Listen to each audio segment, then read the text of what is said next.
But I think the development of full artificial intelligence will spell the end of the human race. It's a flying object, and we don't know what it is. I would hope somebody is checking it out. It was a rocket or whatever, but it could be fast, opposite direction. It was too fast to be an airplane. I'm glad the Pentagon is looking at this, because if it poses a threat, I want them on top of it. Well, the craft generates its own gravitational field. You said there's lights in the sky? The internet has become the command center for criminals and terrorists. 911, what's your emergency? I need help, please help! Aliens won't let it happen. That's what we're instructed to say. Roswell, Area 51. Alien kept deep under the ground.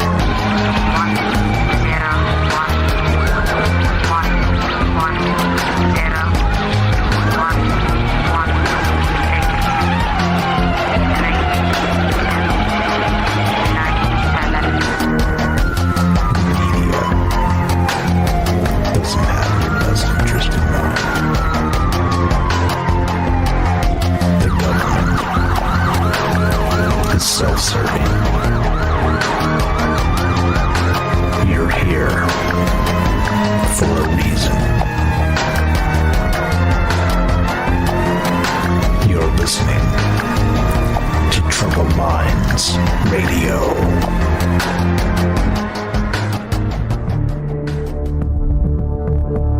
Broadcasting live from a secret bunker just off the extraterrestrial highway. Somewhere in the desert sands outside of Las Vegas. From somewhere in space-time, loosely labeled Generation X on planet Earth.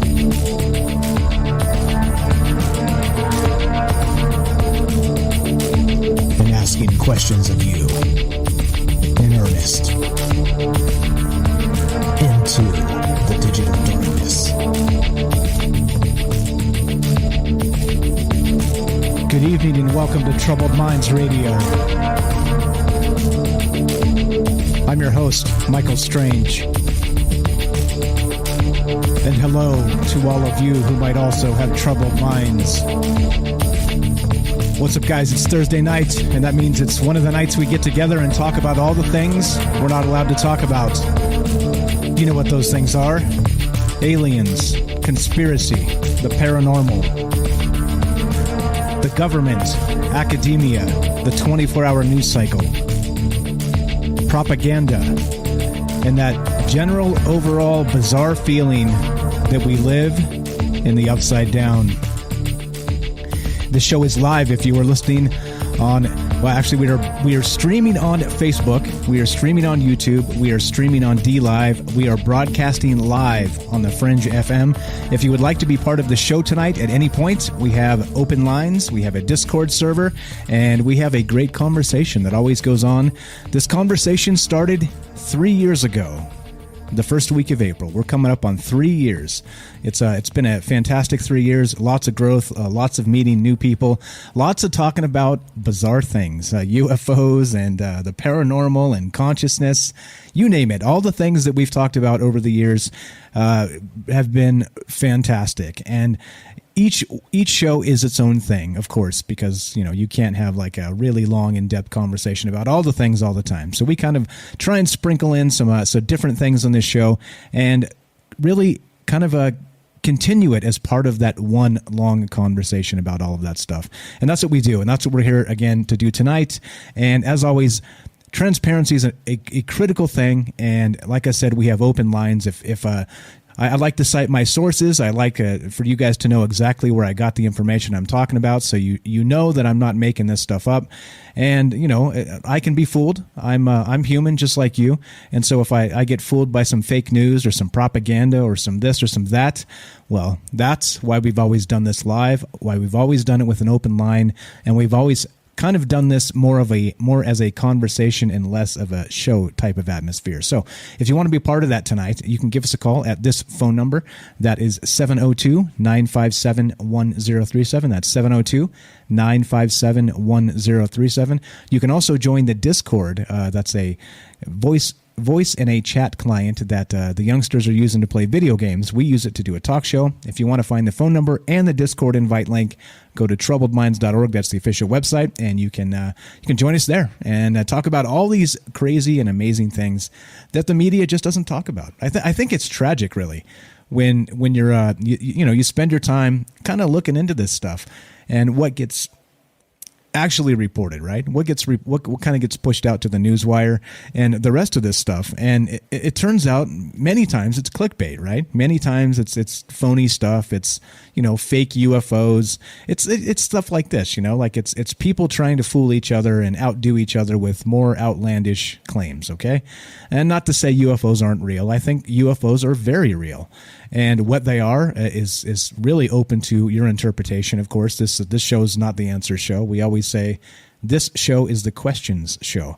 And so I'd love to know what you guys think about any of this as we go. And tonight we're going to do UFOs again. I know sometimes it gets a little UFO heavy, but there's a lot of news coming out. A lot of news. If you just do like a quick search about UFOs pull up Google News and just type UFO and you'll see what I mean. There is a ton of news coming out about this stuff.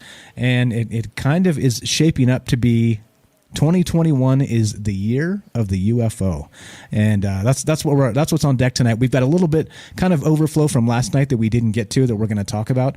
We'll get to the Phoenix Lights. It's a couple weeks back was the 24-year anniversary of the Phoenix Lights incident that happened, of course, in Arizona, and so we got a lot on deck tonight. That's what we're doing. That's what we're talking about, and as always, we're taking your calls.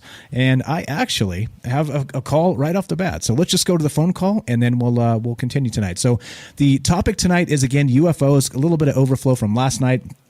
And we're going to get to the Phoenix Lights, the 24th anniversary, which was a couple weeks back. And we're going to talk some Starlink a little bit, too. Maybe you guys have seen these Starlink satellites in the sky, and maybe you've confused them for UFOs. So I looked into that, and we'll get to some of that as we go tonight. As you know, more of a slow burn here. We're not going to just clunk out all the information and then take off. We're doing it slow style. Going to have a conversation with you guys, and let's go.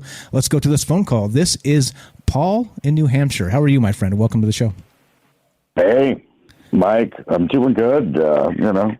Looking forward to hearing what you have to say about this stuff tonight, because I know quite a bit about it, and great subject matter. And wow, look at that, the anniversary of the Phoenix Lights. Who'd have thunk?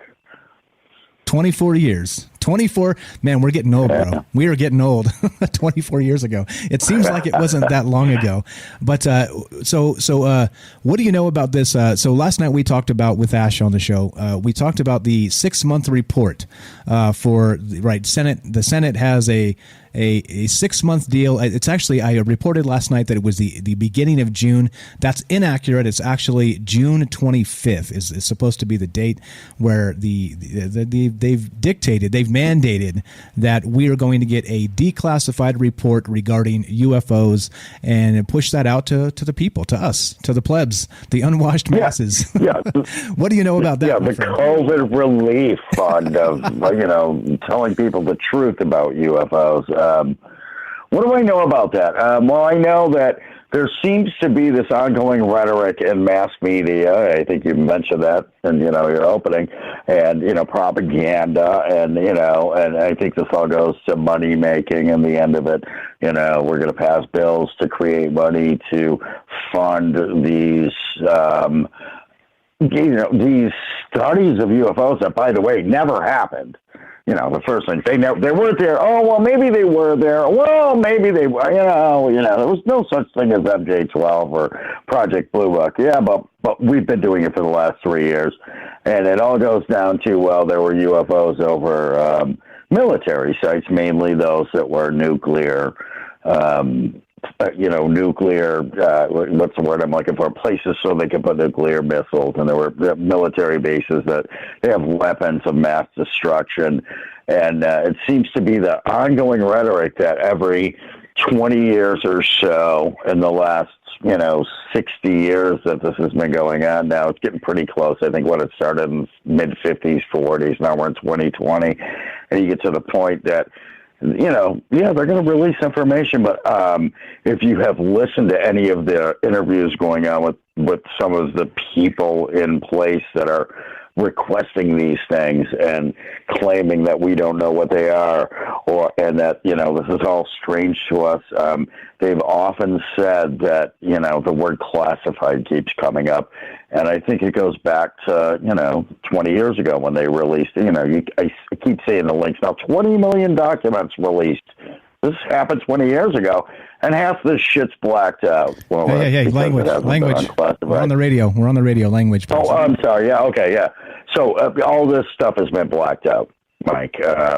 So, now we're at this point now where they're going to bring new information, but the classified stuff's still classified, and that's the good stuff. I think if you listen to some of these interviews lately on the news, that they've said this is stuff that we don't know what it is, but there's still this classified rhetoric, and maybe it's China, maybe it's Russia, maybe there's people that don't have this technology, but we're still not going to find out the truth. There still is not disclosure coming. They're still not going to go to that place where we all know, if you're on this radio show, that it's technology that we have no idea how they're doing it, which they said that with So is it China or Russia? I highly doubt it. And are we going to find that out in the next 20 days? I highly doubt that. Yeah, I've been here before. It's a couple months yet, but okay. I was actually talking about this last night, and I agree with you in many aspects there. The thing is, though, I am skeptical of these, the Tic Tac and these UFO, the ones they've released recently. And I don't think that's a representation, a true representation of the UFO phenomenon that's going around. I just do not. Like, there's so many people that report these things and these huge triangles in the sky. I've got one on the YouTube page. Go check it out. We have a backup YouTube page, and there's literally videos from MUFON of people reporting these things and this gigantic triangle in the sky. And that to me is way more impressive from some guy's cell phone than these, gun camera, Tic Tac footage things that don't even appear to be that impressive in my opinion. So it seems like, and they're go ahead. I'm sorry. No, go ahead. I was going to say they're not talking about the Dome of the Rock video, the one that flies over there, shoots up into the sky. You've got a very good point there, Mike. Could these be, this is the thing they're trying to push down our throats now with it. Well, this is the military playing with the military. My answer to that is, why would you go through the trouble of putting this out there? I think you have to go to the Nimitz encounter and look at the fact that these people, the Tic Tac video of these things shooting up, maybe there's one video, and also the interviews that I've mentioned here that are talking about, well, we have much more stuff. This is just the tip of the iceberg, what they have, those 2 little videos or 3 videos that they're putting out of things that could be back-engineered technology, are definitely not technology we have now that we know about. And then you look back at the fact, and the facts are that, okay, we had these planes, they were flying around that looked like UFOs that were just, it's what it was. They were set up. They're still jet engines, by the way. We're not talking about free energy. We're not talking about anti-gravity. We're talking about anti-radar technology, which is something that they had worked on for years. And then when they got caught, and then they said, well, we do have this. And by the way, you have to realize that as a government, they're sharing this technology. This goes back to the Kennedy days. So what are they going to come up with now that's going to get a guy like you or I excited? I don't know, because like you said, there's plenty of footage out there that's much better than even the military footage. A guy with a cell phone, a guy with a high-A camera. Who'd have thunk that some of this stuff that came out even 20 years ago from Gulf Breeze, Florida, and the Nellis Air Force Base footage before they had these gun cameras on these planes. Where is this stuff? that is going to shock us and awe us into the fact of we already know this. We already know this. So why are they doing this? And it all goes back to what I said. This is all just more smoke shows. It's all reasons to spend money and put money and pass bills in Congress to spend this money against an fake threat. And I'm not going to get into the fake threat thing with the Project Bluebeam and all that. That's a whole other story. But the facts are the facts, and that the facts are is that we don't know what these are, and they do, and they're never going to tell us because they can't make money off it if they do. That's a great point. And I actually beg to differ, and only a little bit there. I'm not exactly sure that our government even knows what they are. I think there may be some sloppy reporting there, and I don't think they know in many cases, right? Of course, there's going to be some that belong to us. Some UFOs belong to us. Some do not, right? And the ones that do not are the ones that interest us. And to me, if in my opinion, I've talked about this on this show quite often, going back a couple of years, I touched on it last night just briefly, but I think the Tic Tac videos and those ones, I think those are ours. I think those are actual, some sort of radar spoofing technology. And I did a whole 2.5 hour show on this and talked about what the technology is, that they could be, plasma spoofs. And you could actually, like Lou Elizondo said in Unidentified, that you cannot fool the eye and radar at the same time. We're in the business of fooling one system or the other. Great point. And I let me go where I go with that, and that's David Fravor. Okay, because if you look at what actually happened at that Tic Tac video, and no, the footage did not come from his plane. Here's where the disinformation campaign begins. And again, why I'm going to stand firm on what I'm talking about is the fact that they know what's going on. And so they have to throw out this disinformation campaign. And when you look at one man in this entire grand scheme of things, that it's not Lou Elizondo, it's David Fravor. He was the pilot. And also his wing person, I think I said that politically correct because she's a female. I think so. She witnessed this also, and they chased these things. They saw dozens of things on the radar, and they weren't the only ones, by the way. Again, the tip of the iceberg. We're talking the tip of the iceberg on the information they have.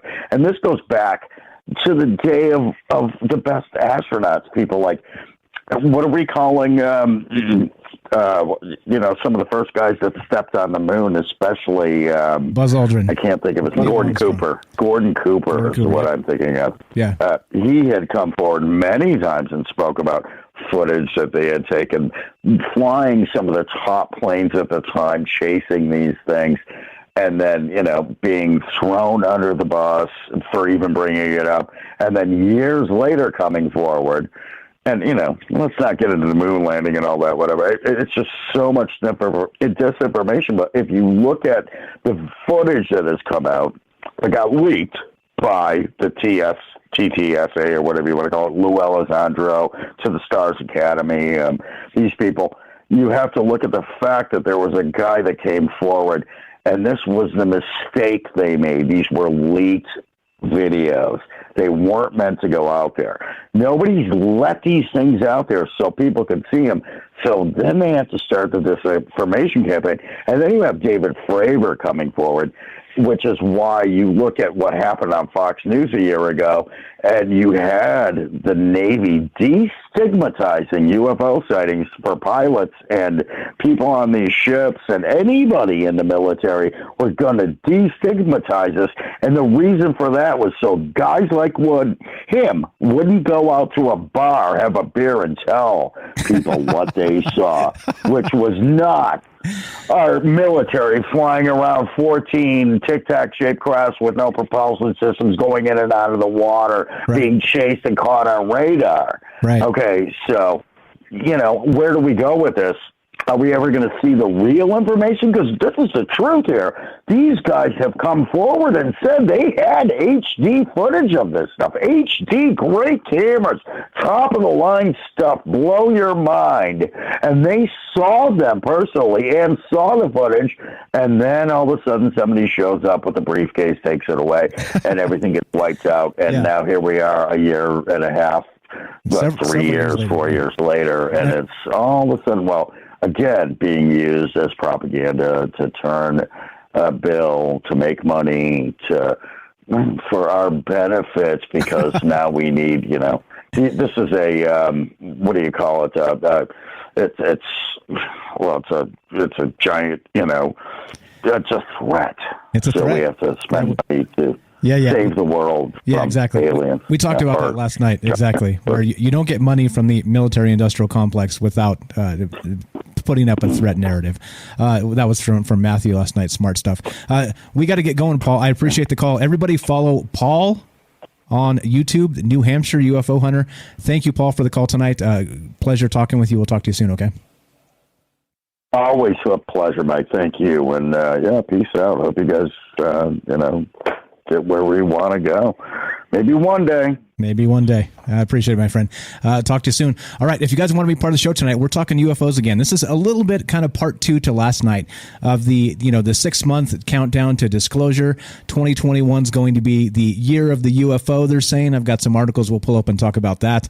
If you want to be a part of the show tonight at any point, 702-957-1037. That's 702-957-1037. You can click the Discord link, find both the phone number and Discord at troubledminds.org, the official website, and come say hi. Lots of smart people in Discord sharing links and having good conversation long after the show's end, and 24 hours a day, people all over the world. So you'll get some stuff being posted in there at maybe 3 a.m. because somebody in Singapore or something is what's up. Shout out to the folks in Singapore. You know who you are. We got people all over the world in there. So definitely come say hi. Join the Discord. It is where you will find the most up-to-date news regarding this show. If anything changes, if anything schedule changes, or any of the rest of that, you'll find the most up-to-date information on Discord. I'm the most active there of all the social media, and there you go. Okay, so that's what's on deck tonight, guys. I appreciate the call there, Paul. Good stuff for kicking us off here. We're talking about the same thing kind of last night. We're going to get to the Phoenix Lights and the 24-year anniversary of that. We'll talk about that, of course. Again, we're going to talk about some Starlink and those satellites that you may see in the sky and how they may be confused for UFOs.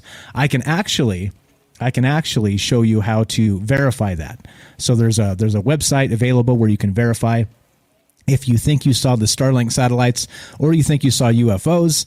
So we're gonna talk about that information a little bit later as we go, and that's what we're doing tonight. Just kind of hanging out, doing our thing, talking UFOs, talking about what we love talking about, all of the strange things out there.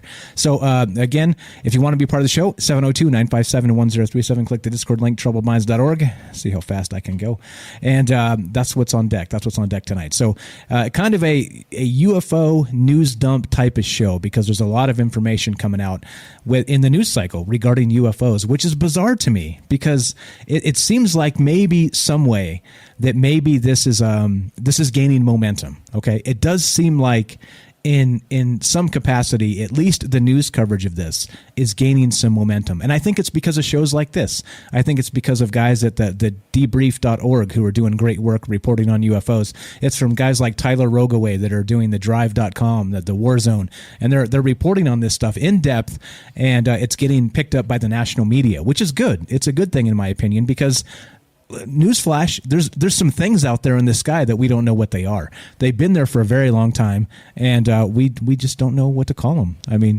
they're UFOs, they're UAPs, they're this, they're the other thing. And so we're kind of left holding the bag of trying to figure it out, and that's what this show's about.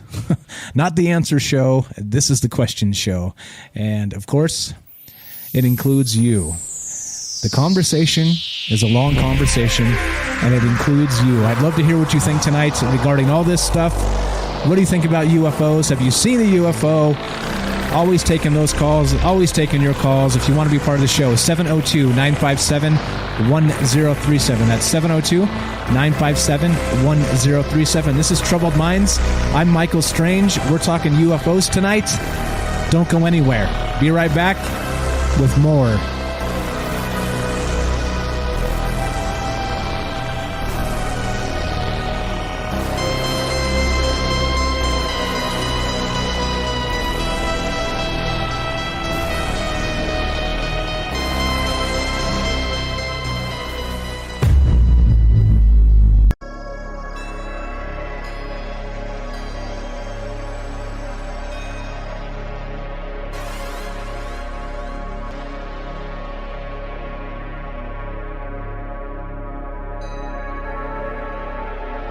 Welcome back to Troubled Minds.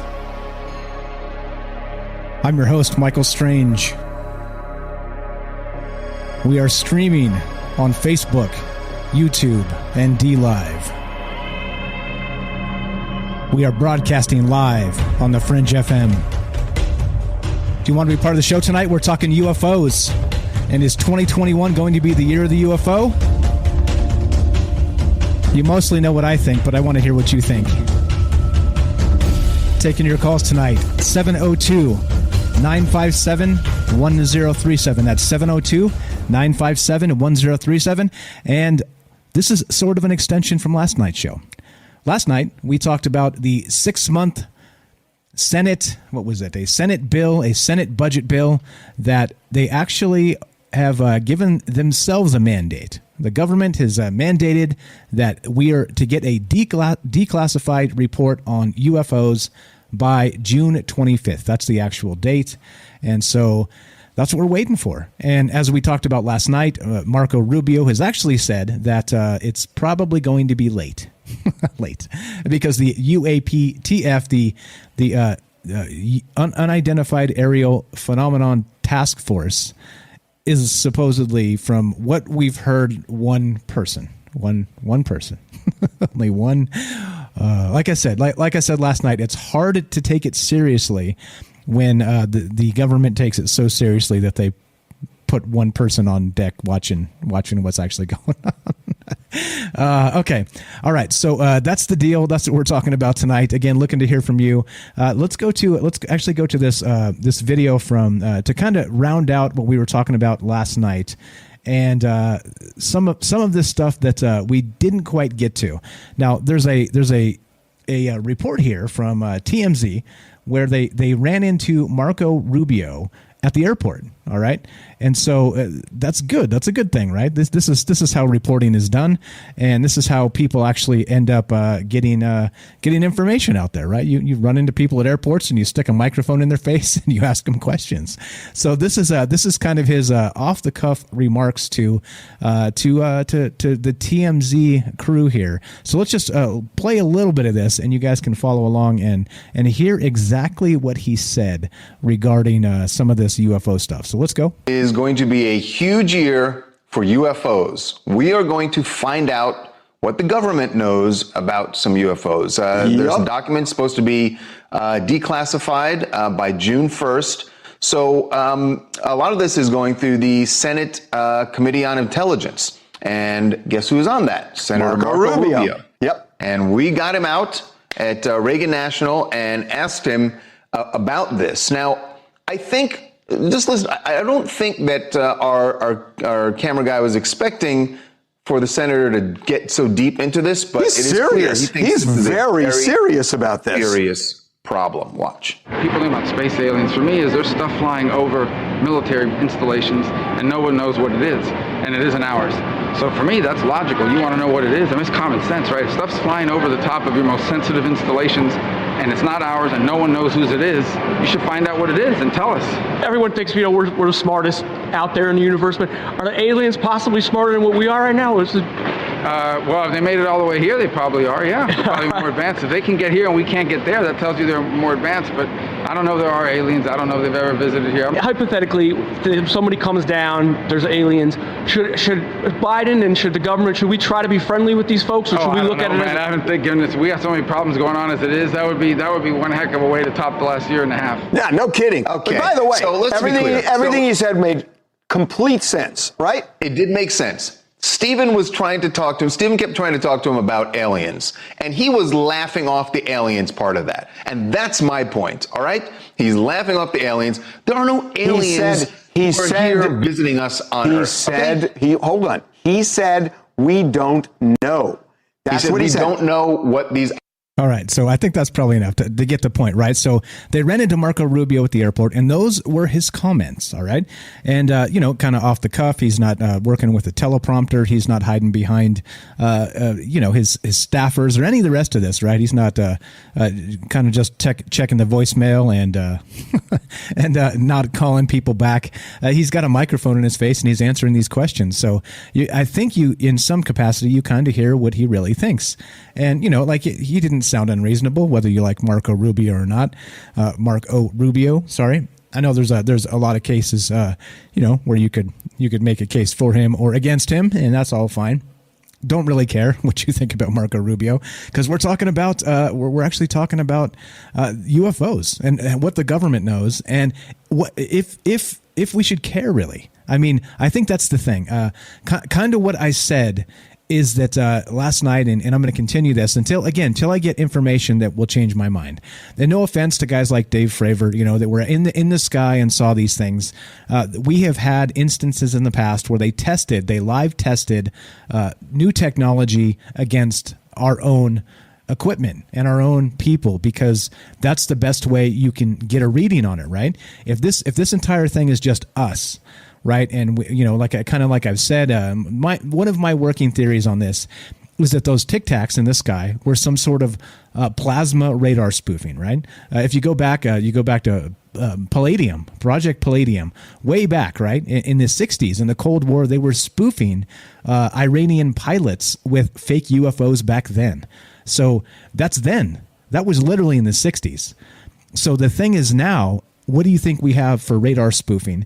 And the best way to find out if it works against everybody else is to literally put it up against, a state-of-the-art carrier group, right? You see what I'm saying? So there's a lot of things here that seem like they could be problematic to this UFO stuff, right? And like I said, I linked one there. If you guys want to check it out, it's on my it's on one of my YouTube pages. A huge triangle-shaped UFO. Love to hear some comments on that if you guys got a chance to look at it. But to me, that video with some guy's cell phone in his backyard or in the front yard or whatever of this huge triangle in the sky that seems to be moving. The three dots you can see, they look like stars, but they're moving in formation. Like this is a huge triangular craft in the sky, right? To me, that is way more compelling than this other stuff because it's getting a ton of press, right? It's getting a ton of press, and who knows? Who knows what's really going on? But that's what we're talking about here, and that's why we have this show. So we are taking your calls tonight. Again, is 2021 going to be the year of the UFO? And if it is, again, like I said, this is an extension from last night's show a little bit because we didn't get to everything we needed to get to. So we're going to do a little bit more of that tonight. We got some other UFO news.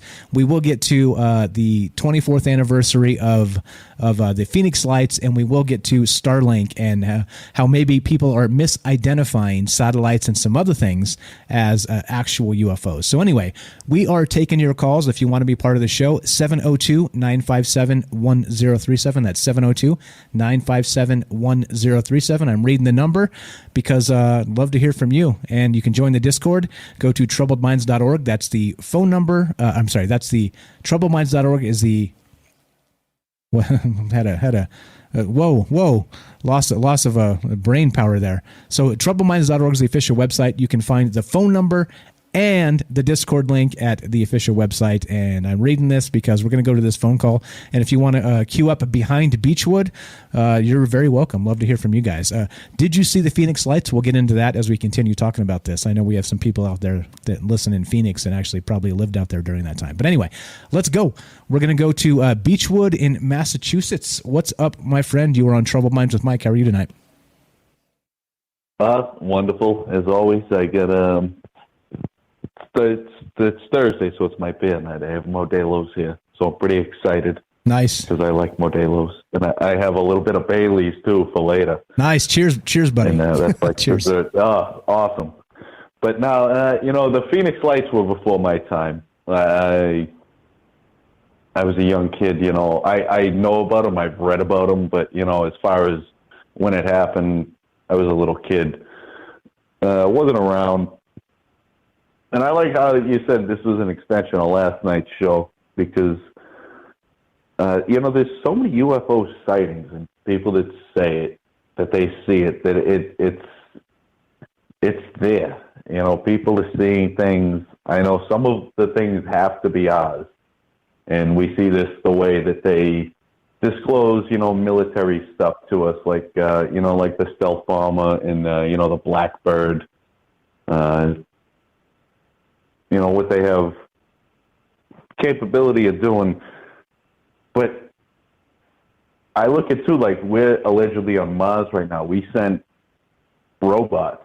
There's a possibility there could be no actual being in these UFOs. They could be, drone technology. It could be anything. Because we're allegedly on Mars right now with the rover, and I've been following that, and it's pretty cool, the pictures. But what I really wanted to focus on tonight was with the declassified document. And now with UFOs, that it is actually mainstream now. We live in a system where we are controlled, and we know this whether we want to admit it or not. We're under a hierarchy. I don't want to use the term slaves, but, because you have opportunity, but we have to follow rules. They're not actually laws. They're rules that we made up. So if we're right now putting everything that we know and we think out there, what the government has but declassified documents is almost like Schrodinger's cat. Like, it could actually be whatever you want to hear. There may not actually be a declassified document. There may be just an empty box. And we're going to take a research project, and we're going to see what everybody knows, what everybody hears, what everybody thinks, what everybody wants to hear. And then we could just write it up and tell you, yeah, that's what happened because you wanted to hear it. And that's how, bad our society is with lack of communication between the hierarchy and the regular people. Is that if there's someone looking for control right now, I could tell you I have a declassified document. I'm not going to release it for 6 months, so I hear all the gossip about it. I could just write it as I go and tell you everything you want to hear. And if I word it the right way, I could gain absolute control over you. I could let you know that there's more. You could work it either way. So it's a dangerous thing to not to look into what the mainstream media has to offer, but you don't know if it's true or not. And we talked about that yesterday. The power they have for lying and getting away with it. And I think there's UFOs. I think there's mixed races here on Earth, and there's some supreme beings. Because I don't understand how certain groups can gain so much power, and everybody's okay with it, and we all live in our comfort zone and whatnot. But I think they're at a boiling point with having to release something because there's so many sightings and so many people that are, quotation normal, saying like, I saw something, I believe, or a theory. And I think it's reaching a boiling point where they have to do something, whether it's the truth or lie. But I just know the power of the human mind, and when you're in that spot, is what it's capable of. So, just don't be surprised if they're sitting there writing the declassified document right now. And those black lines might not have anything under them. I could put a black line there, and you'll think that there was something there, and you'll accuse me of hiding something, and there really could be nothing there. But that's what we've given the government control to be able to do. They have that much power. So we're in deeper than we think, I think. Like psychology, it's like a chess game. And I think the general public is a few moves behind. Yeah, exactly. And they don't realize it. We're not. I think we may not be on like an even playing field here with, you know, the government and the disinformation spinsters, but I think we're definitely a step or two ahead of the regular folks. You know, they're called the normies on YouTube or whatever. But it's just because we think about these things, we talk about these things, and many people do not. And I think it's criminal because the implications are gigantic. You know, kind of when we talked about that whistleblower that you know, supposedly saw the alien base. Like, sure, fine, don't believe her. But if she's in the off chance she's telling the truth, right? Whatever percentage chance you want to give it, like the implications are enormous. It changes everything. And so, you know, like if we're not thinking about that and talking about that, then, well, who is? And I think that's the criminal part, right? That's why I like this show. I don't actually. I was searching for like, you know, I'm not big on the technology, but I got a smartphone and I was looking through podcasts, you know, because I like the Joe Rogan. So I started looking for other podcasts. I've been through like thousands of them. This is the only show I listen to. It's the only one that's like, it's open-minded and it's good stuff. But also censorship out there. I mean, they shut down. You got to be careful what you say, you know, even if you don't mean something. Someone's always watching, like what you said. You know, they're posting your words in real time. So it's just weird that you have to, you know, abide by that. Which, not that I don't have a problem with. We can still get our points across, but you know, it's just about being open-minded. There's nothing wrong with being completely open-minded and, you know, entertaining that thought. And we're in such a society right now that we don't have control. You know, the media tells you have to dig to get to the top of that, to see that there's reasons. And there's always another reason. You know, it's a deception. And then when people get in power, when people get a lot of money, I don't know if they get bored, but it's like an adrenaline rush. They don't want to lose it. And that's just from my personal experience. I've seen that with, you know, when people get in that position of power, they don't want to fall off. And it's not about, it's about like the feeling of it, of being in control. Yeah, that's a whole nother can of worms there. It's like I've always said this, we talk about this on the show often, where you know, once you accumulate enough resources personally, you no longer are human. You cease to be human. You become like a psychopath, right? Because you're always searching for whatever the next largest high is, whether that's, you know, a conquest or property or more money, or, you know what I mean? Like, it's very few people, in my opinion, that money like that will not corrupt. And that's what we're dealing with. We're dealing with like a billionaire psychopaths, right? That think they know best for the world, and they don't. They don't. Again, that's a whole nother conversation. I appreciate the call, my friend. Final thought while we got you on here? That's it. Just, you know, be aware and open-minded about, you know, where the information comes from, and never forget how to learn. I mentioned that the other thing. When you see something, we know how to learn. We know how to learn. We know how to learn things. You have a puppy right now. That puppy knows how to learn. Don't ever lose that. And, you know, it's okay to question things. But just like, it's hard to tell people to wake up. You know, like, what do you mean? Like, no, look around. And it's okay. It doesn't mean you're a bad person. And, you know, just keep doing it. Do the research. Know what you see. Don't be afraid to open your mouth about it, regardless whether you get laughed at or whatever. You know, because I find the more I open my mouth, the more people come forward and say things. And then you find out a few weeks down the road, hey, that was actually true. And now they're coming out with declassified, you know, UFO documents. So who knows what's true? But just be open-minded, and the aliens are here. The ones I know are good. They're going to save us, man. They like us. I hope so. I hope you're right, my friend. I really hope you're right. I'm not so sure, but I think maybe if they're here, I believe there's probably multiple factions and we have bigger problems on our hands. But anyway, like I said, thank you so much for the call. Thanks for your input, as always. Thanks for being enthusiastic and listening to the show. Love talking to you. We'll talk to you soon, okay? All right. I'll talk to you later. Thanks, Beechwood. Have a great night. There we go. If you guys want to be part of the show tonight, just like that, you dial the phone number, you get on the show, and you can talk to me. You can talk to whoever's out there listening, and you never know. You actually never really know who's out there listening, right? Like I say from time to time, I think it's pretty funny. You know, I crap on China quite a lot on this. Not the Chinese people, of course, but the CCP on this show. I'm calling out the human rights violations and the things that are being reported, right? I've never been there myself, so I can't confirm or deny that, to be perfectly honest. But what's being reported, again, if I'm fooled, fine. But I do call them out quite a lot. But you pull up the podcast analytics and you look, and I have a really tiny slice of people listening in China. You never know who's listening, man.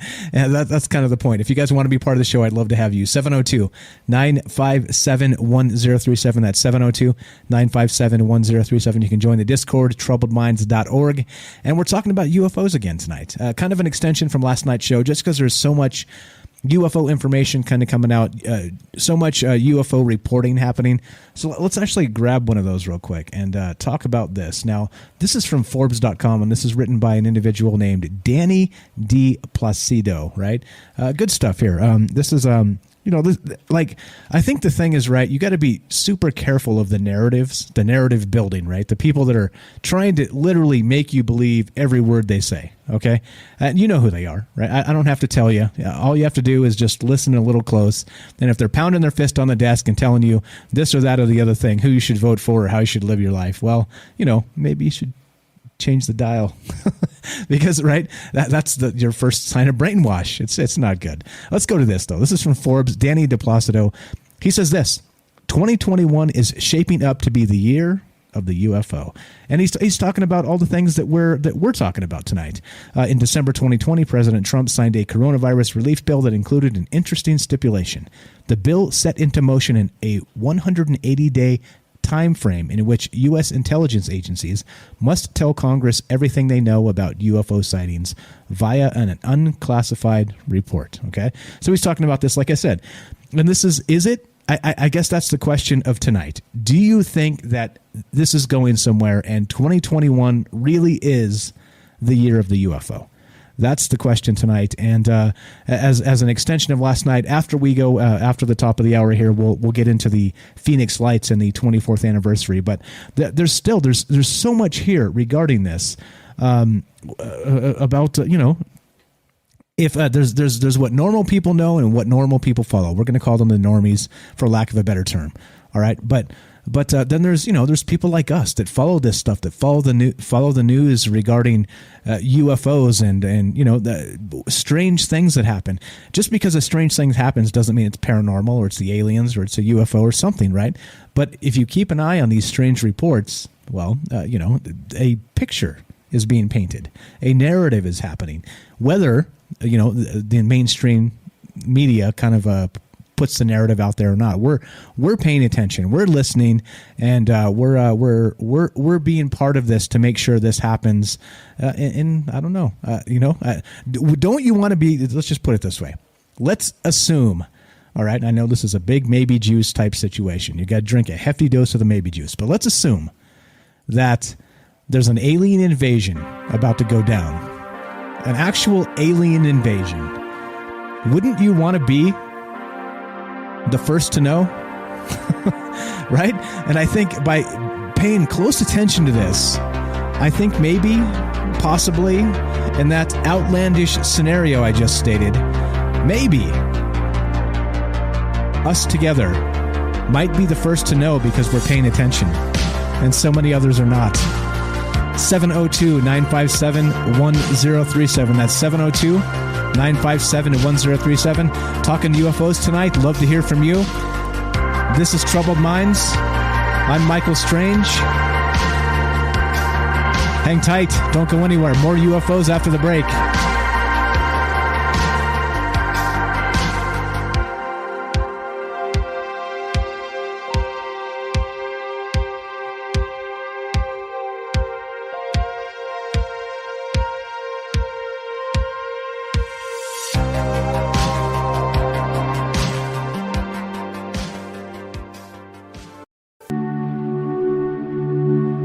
wish none of this had happened. So do all who live to see such times, but that is not for them to decide.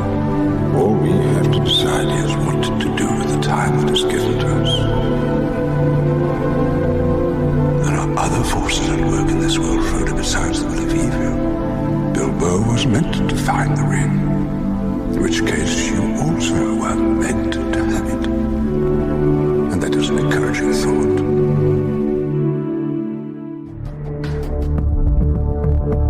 Broadcasting live from a secret bunker just off the extraterrestrial highway.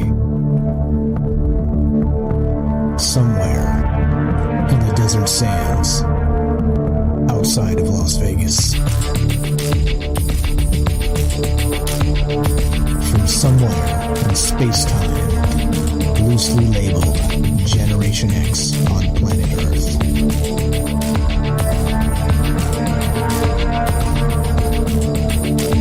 And asking questions of you in earnest into the digital darkness. Good evening and welcome to Troubled Minds Radio. I'm your host, Michael Strange. And hello to all of you who might also have troubled minds.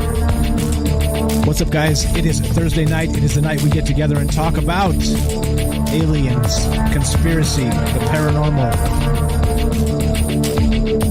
the government, academia, the 24-hour news cycle, propaganda, and that bizarre feeling that we live in the upside down. Of course, these are the things we're not allowed to talk about, so we do it anyway, because somebody has to. If you turn on Fox News or CNN, it's all propaganda all the time. It's all brainwash, and that's what this show's really about. It's about the news and how fake news has become the things that really represent us poorly as people. And the show is also about us being able to agree, have a conversation, and also disagree, and not hate each other as a result of it. It's all important concepts, and that's why we do this show. Well, this show is live. We are broadcasting on the Fringe FM. We are streaming on YouTube, Facebook, and DLive. And if you want to be part of the show tonight, we are talking UFOs, actual UFOs. They're saying, and we just had an article that we pulled up just before we came back from the break there, that 2021 will be the year of the UFO. The year of the UFO. Interesting, right? Now, as we know, just because because the media tells us so, doesn't necessarily mean that these things are true. And, it is part of how we make this happen. It's part of how we blaze our own trail, our own narrative. We talk about the things we think are important. And if the media is wrong, the mainstream media is wrong about it, we get to say, damn it, they're wrong. And that's why we do the show. That's why we've always done the show. Love to hear from you tonight talking about UFOs. Do you think with this whole 6-month countdown to the UFO disclosure happening in June 25th is the day that the actual the report is supposed to drop. That's the deadline. June 25th, we're supposed to get an actual declassified report from the government stating what they know about UFOs. Now, of course, right, I have my doubts. I think many people should. Many people are also optimistic about this. Okay. And I don't actually, if you're optimistic about this and you think this is going to push those things forward, it's okay. It's fine. That's the type of stuff we need to hear. We need to hear both sides of that equation, both sides of this argument as we talk about this, because it's important. It is important to kind of share these ideas, and maybe, maybe my initial idea is incorrect. And after talking to many of you, maybe I changed my mind, right? Given new insight, new information, new data. That's the way the world works, right? Like, if we're not insane with propaganda and these lefty-righty politics that they always just jam down our throat, this is how a conversation happens. right? You gain new data, you get insight from different people that are not yourself. You collect as much as you can, and then you change your mind as, the information kind of dictates. And that's real. That's being real. That's a real thing. That's a real conversation. And hopefully that's what we do here. And I bring all that up because we do love to include you. Like I say, I always say this. I'm the guy on the microphone, so most often you know what I think, all right? But it doesn't matter. I'm not the leader of anything. I'm not a demagogue here. I'm not, like I said, not pounding my fist on the desk trying to make you vote for this guy or hate that guy. I don't care. You decide. Like, that's the whole point. It makes me most happy when you decide for yourself what you think about all these things. We're just here kind of kicking them around and talking about them. So anyway, I bring all that up because we'd love to include you in the show. If you want to be part of it tonight, 702-957-1037. That's 702-957-1037. That is a Las Vegas area code. That's where we're streaming from. We, again, are streaming on DLive, Facebook, and YouTube, and we're broadcasting live on the Fringe FM. You can join the Discord as well. We have a Discord server running, which the youngsters are using to play video games, and we're using it to do a talk show. And you can go to troubledminds.org, the official website, click the Discord link for a direct invite, and the phone number is also right there on top, so you don't even have to remember it. Just remember one place, troubledminds.org. Everything is there, all our social media, actually the latest shows, everything's up there. Everything's there. You can find everything you need at the one spot, the phone number, the Discord, everything. All right, let's continue then.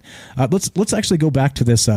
We did play the Marco Rubio clip. Let's play that again because I think it's important to kind of set the tone of what we're talking about tonight, and then we'll get into the Phoenix Lights and some other things.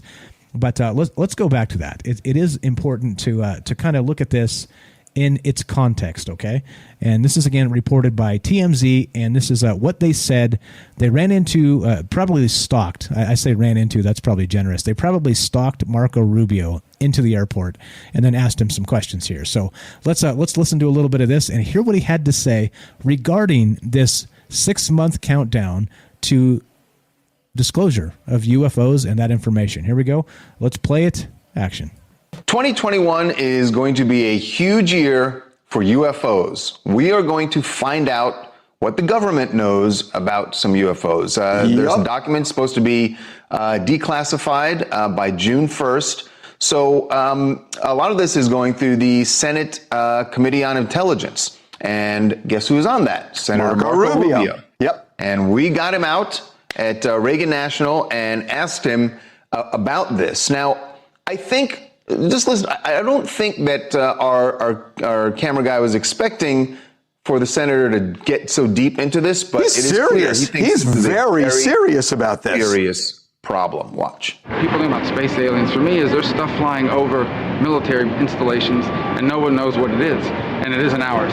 So for me, that's logical. You want to know what it is. I mean, it's common sense, right? Stuff's flying over the top of your most sensitive installations, and it's not ours, and no one knows whose it is. You should find out what it is and tell us.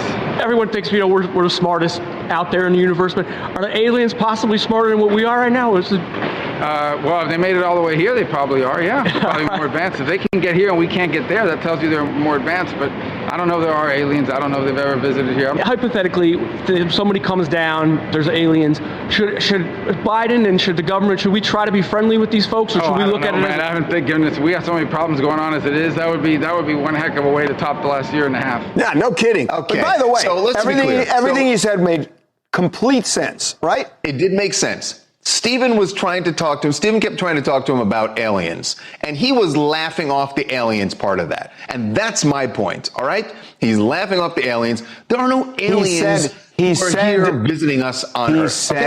Hold on. He said, we don't know. That's what he said. We don't know what these objects.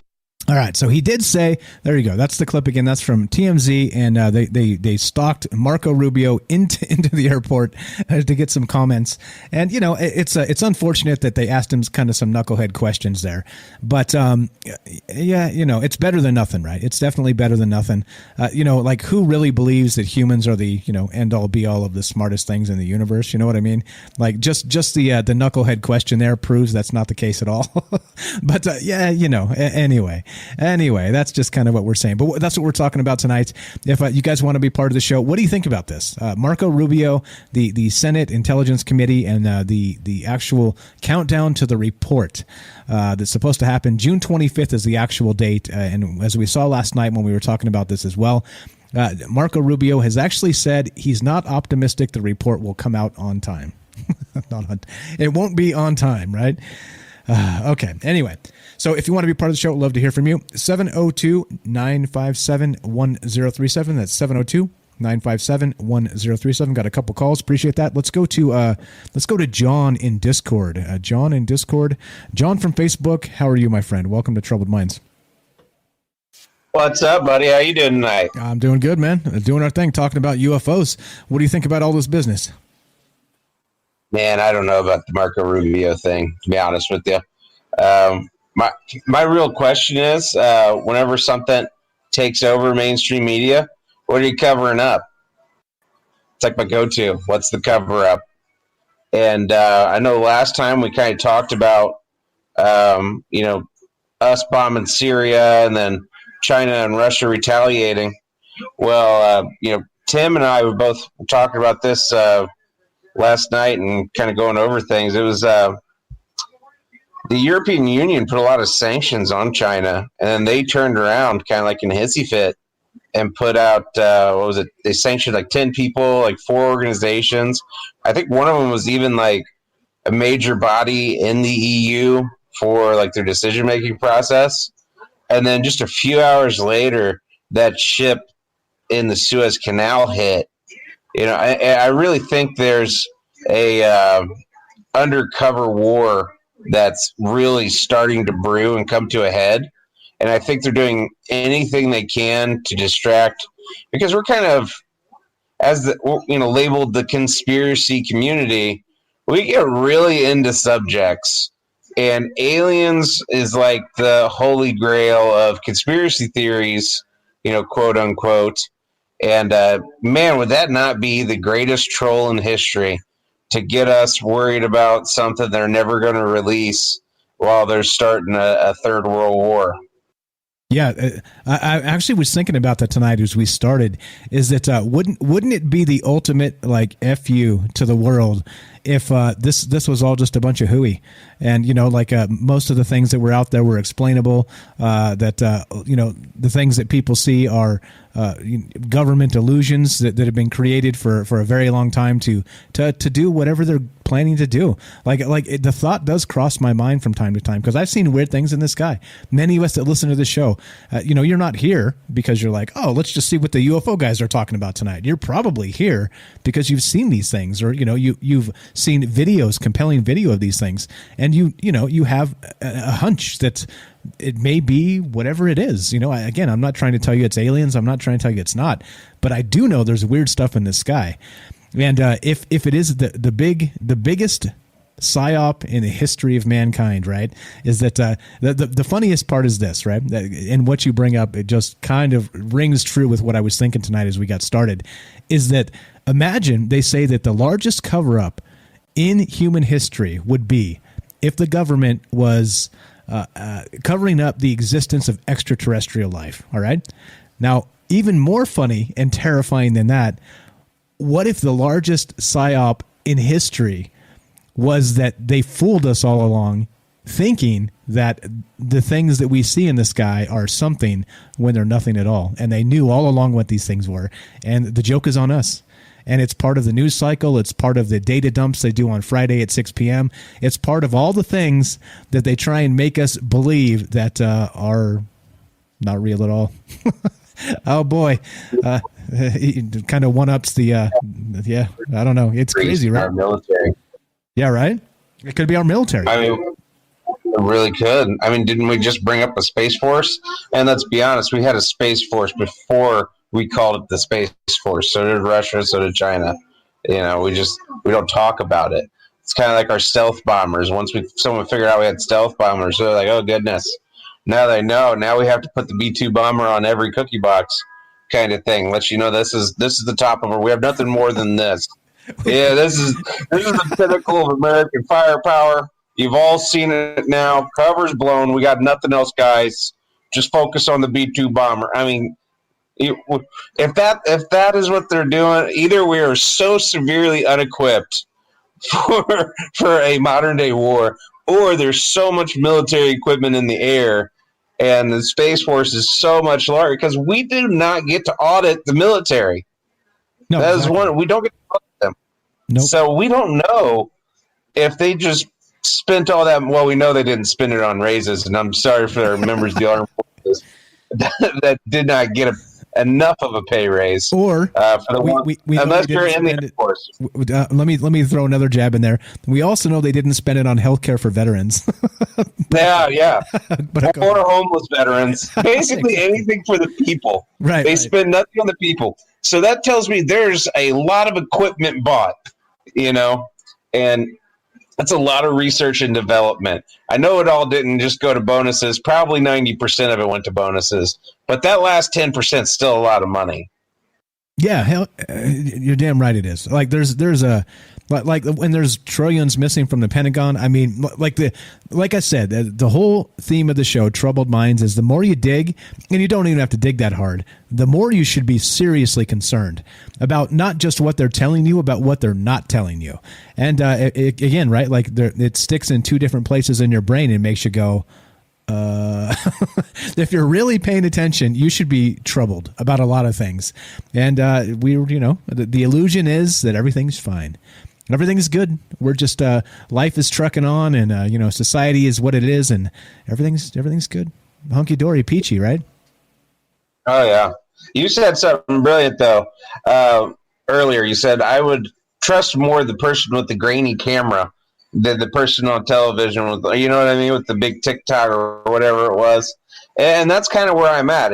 If I have someone that comes up to me while I'm kind of sitting there talking to them or whatever, like, hey man, you might think I'm crazy, but look at this video. I think it's an alien. I am so more inclined to believe that than if NASA came out and said we had aliens, because it's a government institution. I mean, right?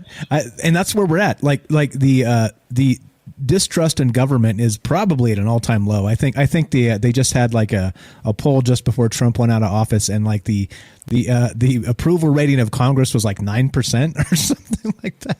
And that sounds accurate, because guess what? They fail time and again. Like every time something comes up they need to handle, they do it the most back-assward way you could. And here we are, like scratching our head wondering what in the world is really going on. Amen, brother. I got a call right behind you. So final thought while we get you on the phone? Yeah, just second guess everything you see when it comes to the mainstream media. And your greatest ally is the person that's not on TV. Yes. Cheers to that. That's John from Facebook. Thank you very much, sir. Good stuff. If you guys want to be part of the show tonight, just like that, you can tell me your thoughts on what's going on with this UFO stuff, the mainstream media, Marco Rubio, and I promise we're going to get to the Phoenix Lights tonight. We kind of didn't last night, but again, right, that's part of why I did a part 2 of this, because there's just so much to talk about. There's so much here, and we may not even get to all of what I picked out tonight. That's okay, because God willing, this is an ongoing conversation, and we'll continue as this continues, and we're doing our thing. So let's go. If you want to be a part of the show, we got a call on deck we're going to go to. But if you want to be queued up behind that individual, give us a call, 702-957-1037. We're talking about UFOs. We're talking about the UFO news. We're talking about propaganda. We're talking about the possibility that all this UFO stuff might be like this. Like I said, if UFOs and the existence of extraterrestrial life is the biggest cover-up in the history of mankind, then the largest psyop would be the exact opposite, where they're feeding us this information to fool us into things that aren't actually true. Yeah, there we go. We're talking about living in the upside down. Got to consider all the things. Let's go to the Copper Mustache on YouTube. Welcome to Troubled Minds, my friend. How are you tonight? Hey, Mike, what's going on? You already know. Hey, this Marco Rubio. This Marco Rubio thing's really fascinating from so many different aspects. But I think the first one is he's not coming out really saying anything about are there aliens. What he seems to be worried about, if you look at it very carefully. And by the way, I remember just a few months ago, I've been listening for you guys for a long time, and it seemed like just a few months ago that you would have never heard half the stuff on anything that was considered quote-unquote mainstream, such as Fox or CNN or something like that. And here we are, and guess what? They're talking about it on the mainstream. But anyway, the cool thing about this one is he says, and this is from Fox News, one of the things that he says is that in the $2.3 trillion appropriation bill signed into law by President Trump in late December, more than a provision for emergency relief for the economy and the coronavirus. But apart from the financing service includes a section of advanced aerial threats, which calls on the Director of National Intelligence and Security of Defense to create a report analyzing unidentified aerial objects. So there's two things here. One is they're not really saying, they may be trying to get the public to believe that they're talking about UFOs. But in essence, when you're really getting the deep down, are they really looking at other countries who are flying over us with weapons that could be, or technology that could be more advanced than us? Yeah, so actually, Lou Elizondo, we played a clip last night on the show where he was discussing exactly that. He said it's unfathomable to him that this is some sort of a foreign state technology, because what he's saying is if that's the case, then our intelligence community has had the largest fail ever. And basically, as we know, the surveillance state is large, and these countries, state actors are just hacking the hell out of each other. And so as a result of that, it's difficult to keep anybody out of, anybody else's business anymore. Everything has to be done in the old, like they would do in the old days, right? Write it down on paper and then burn it. You know what I'm saying? And that's just not efficient. It's right. In a quantum world, quantum computing world, there's no way you'd ever be able to keep up. So, espionage, counter espionage. I mean, there's an unbelievable amount of things going on every day that people don't even realize. And so he's saying that if that's the case, we have failed so miserably that what's the point anyway? We're so far behind the curve. And I agree with him there. I think that I don't think they're China's. I don't think they're Russia's. I think the gun camera footage, the Tic Tacs, I think they're ours. And I think it's again, if there's, I've always said this: if there's 3, there's 30 videos. If there's 30, there's 3,000. If there's 3,000, there's an unbelievable amount of terabytes of data. And why aren't we seeing it? These three don't impress me. Go ahead. No, I'm sorry. The other thing he keeps repeating in this article, both on TMZ and which is probably a repeat of what's on Fox, is the fact that, hey, he wants to know what's flying over our military installations. Exactly. So is he asking for permission to shoot these things down? I don't think the head of the Senate Intelligence Committee has to ask permission to shoot anything down. They probably just send a memo and somebody says, okay. But no, I get you. I get what you're saying. It seems like he's asking, you know what I'm saying? It seems like he's asking, okay, let's clear this up. Let's show everybody what it is. And then we'll get the public say, okay, it's okay if we, throw a nuke up there and get rid of these things that are flying over our military installations. Why else is he saying, hey, I want to know what's flying over our military installations? Exactly, yeah. That I don't get. I mean, that's the interesting part of all this point. And there's somebody who's just, laughing his heels. Music means we got to go. Yeah, I know. Bye.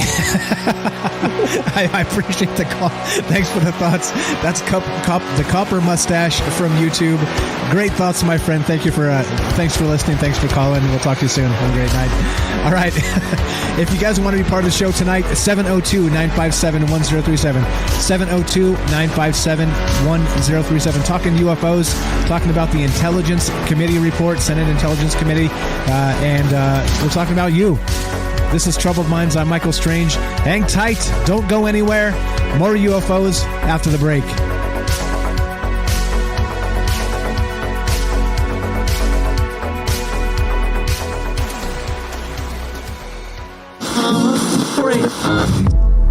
The truth is out there, and so are we. KTLK, digital broadcasting, The Fringe FM.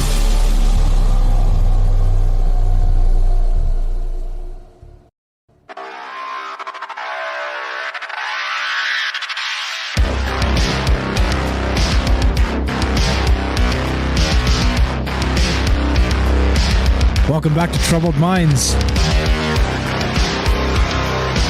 I'm Michael Strange.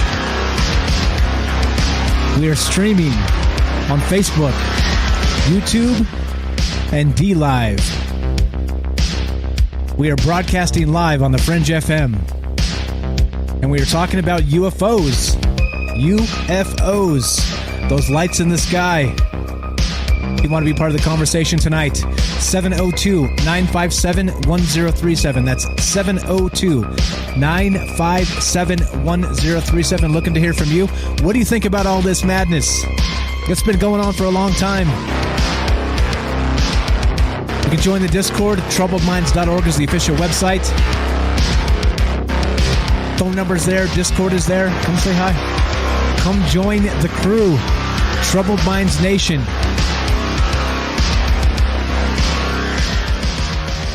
Growing a little bit more every day because good conversations are hard to find these days, are they not? I think we are interestingly, not too long ago, we talked about somebody who used to work for the government that said they stumbled upon an alien base. Well, not really stumbled. They were probably led there, but they were having a sort of a telepathic communication with the ghost of an alien, as they described. All right. That's a couple shows back. You can find it on YouTube. Go check it out. Good stuff. Totally free. Just go subscribe and do all the things, right? Yeah, great conversation. Tons of views on that one because the implications are staggering if it's true.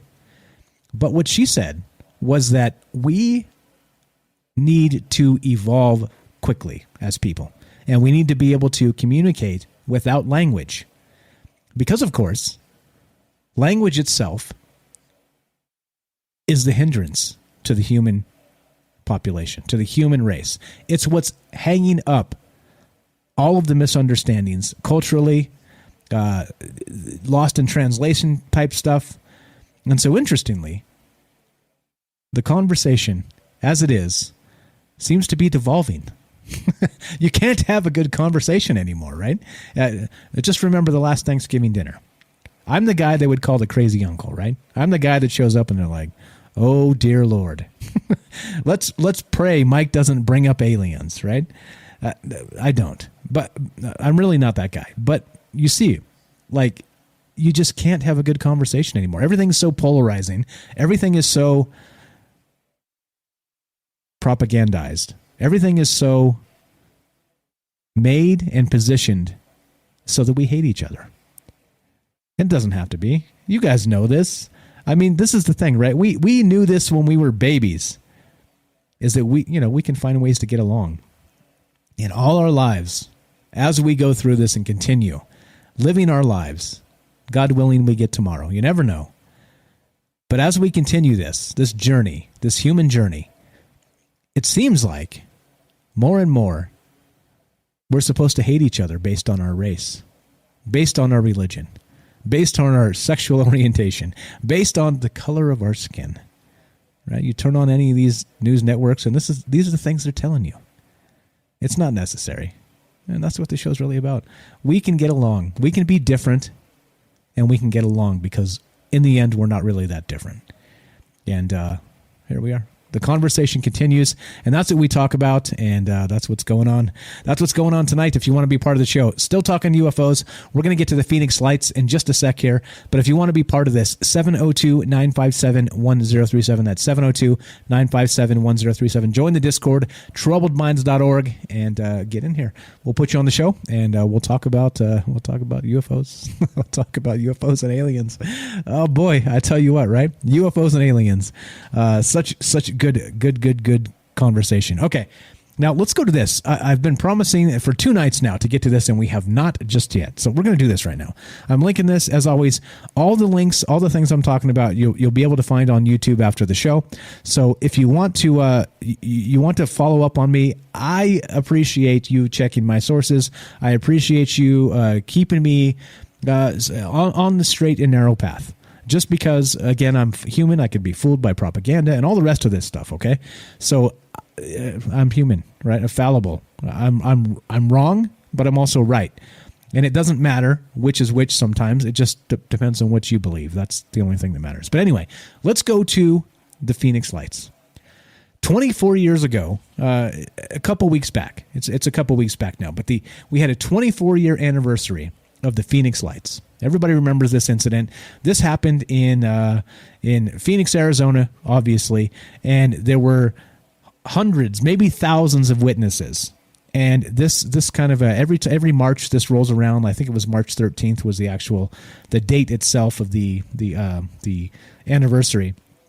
And this is one of the largest UFO sightings in human history, because it wasn't just me and you out there having a picnic and taking our cell phones and trying to get a crappy cell phone footage of a UFO that two of us saw. There were hundreds or thousands of people that saw this thing, and it was huge.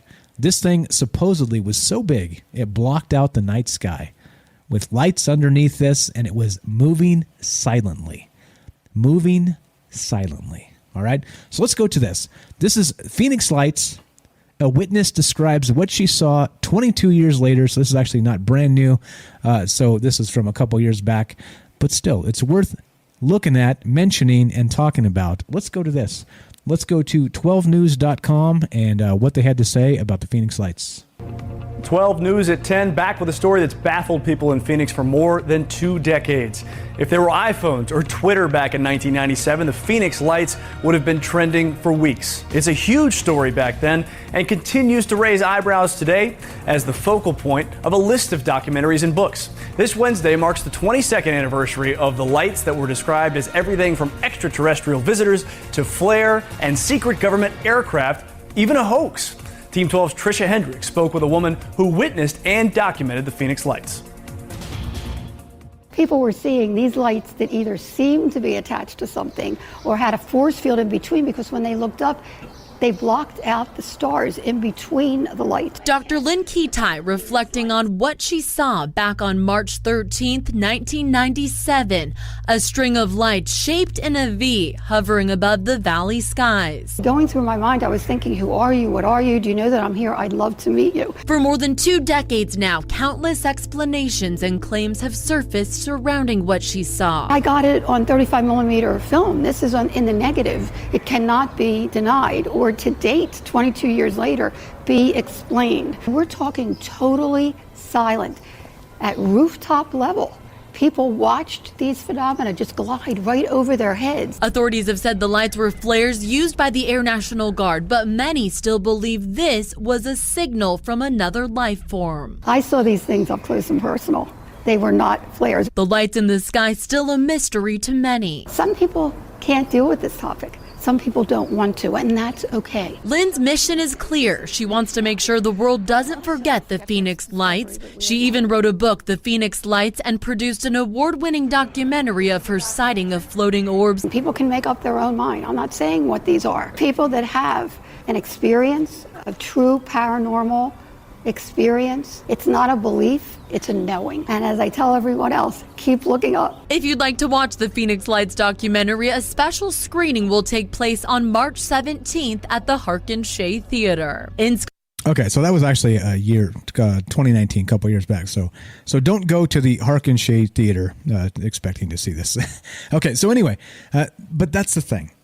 So you see what she's saying, right? And this is the type of stuff that I respect.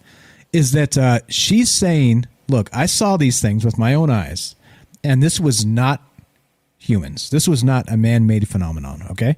But she's also saying, I'm not trying to tell you what they are either, because I don't know myself. But there is an implication here that is large. If this stuff is real and it's not military, it wasn't some sort of PSYOP test or, disinformation, distraction. Here's the thing, actually, that I hadn't thought about. Because back then, and when the Phoenix Lights happened, I was a younger man and probably thinking about other things, less important things, because, well, that was who I was when I was a younger man. All right? I'm going to own it.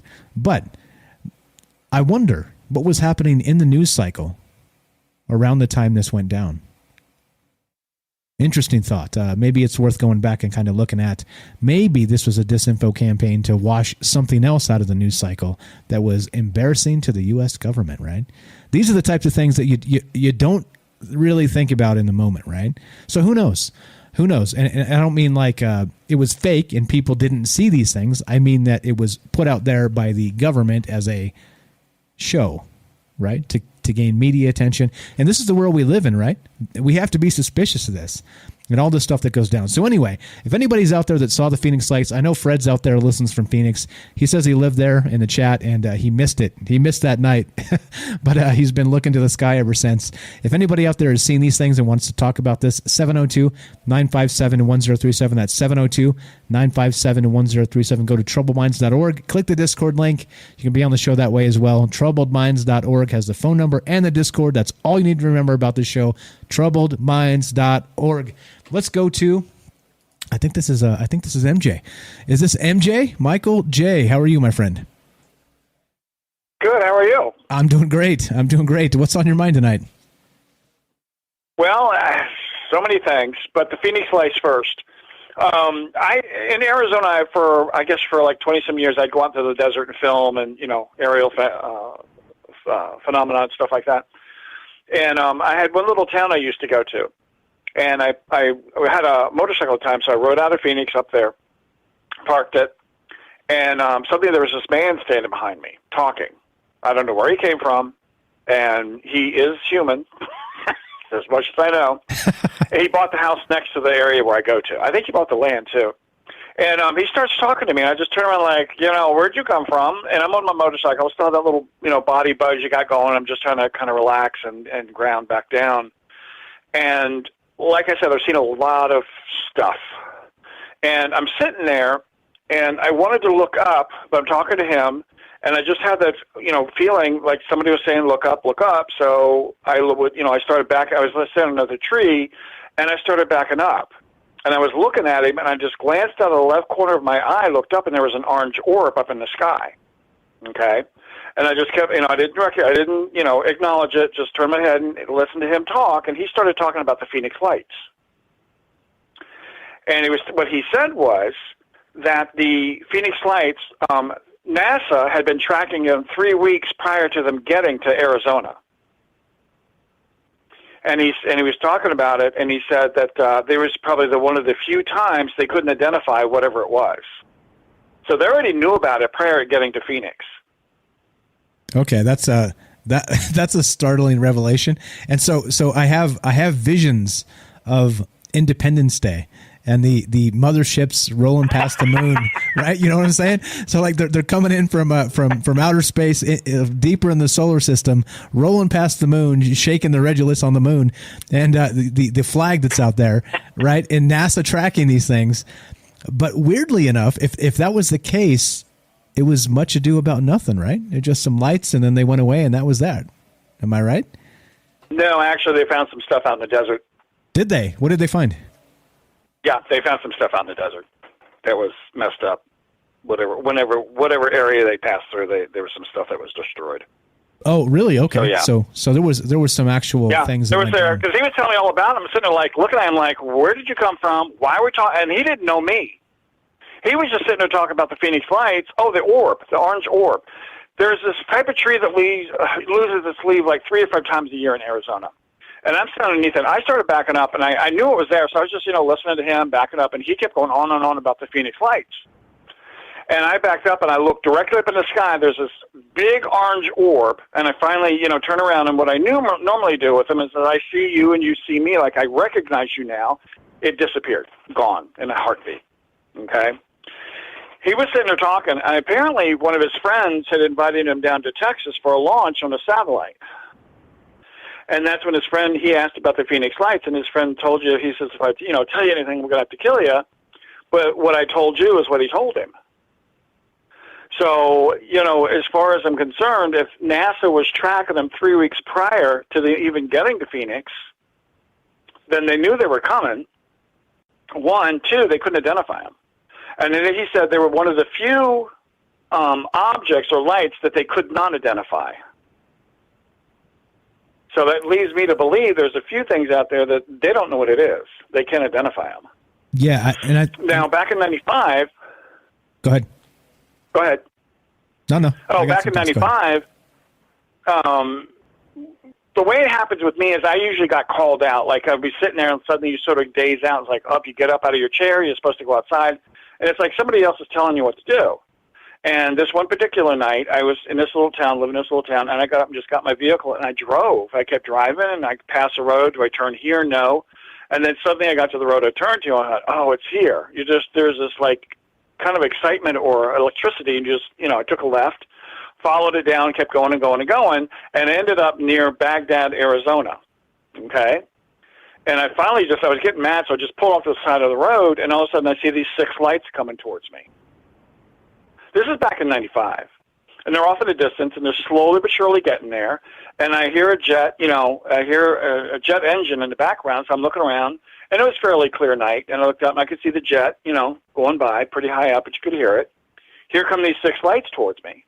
So I'm sitting there leaning on the side of my vehicle, like, okay, I'm here. What do you want? Because I always got irritated when they do this crap. So they finally got to me, and there's 6 of them, right? They're lights, but you can see the vehicle itself, or ship, or whatever you want to call it. The 2 on the left went directly to the left when they got there. The 2 on the right made a half loop and went back where they came from. The other 2 sat there. They had just hovered. And they slowly hovered to the right, and there was like a cockpit hanging down, and there's no noise whatsoever, okay? And I could see this guy standing in this little cockpit thing, and he had those fighter jet helmet things on with the big visor things you pull down. And he was standing there, and I'm looking directly at him, and he looked down at me. Wait, but he was human. Now, I'm in the middle of nowhere. He was human for sure. He was human.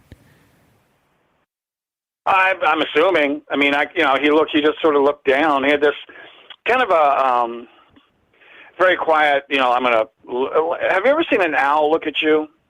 Yeah. Okay, you know how they turn their head real slow and just sort of stare? I do that too. That's what he did. Oh, you do that too? I'm a weirdo. My name is last and that's name what he strange did for no reason. But sorry, guys.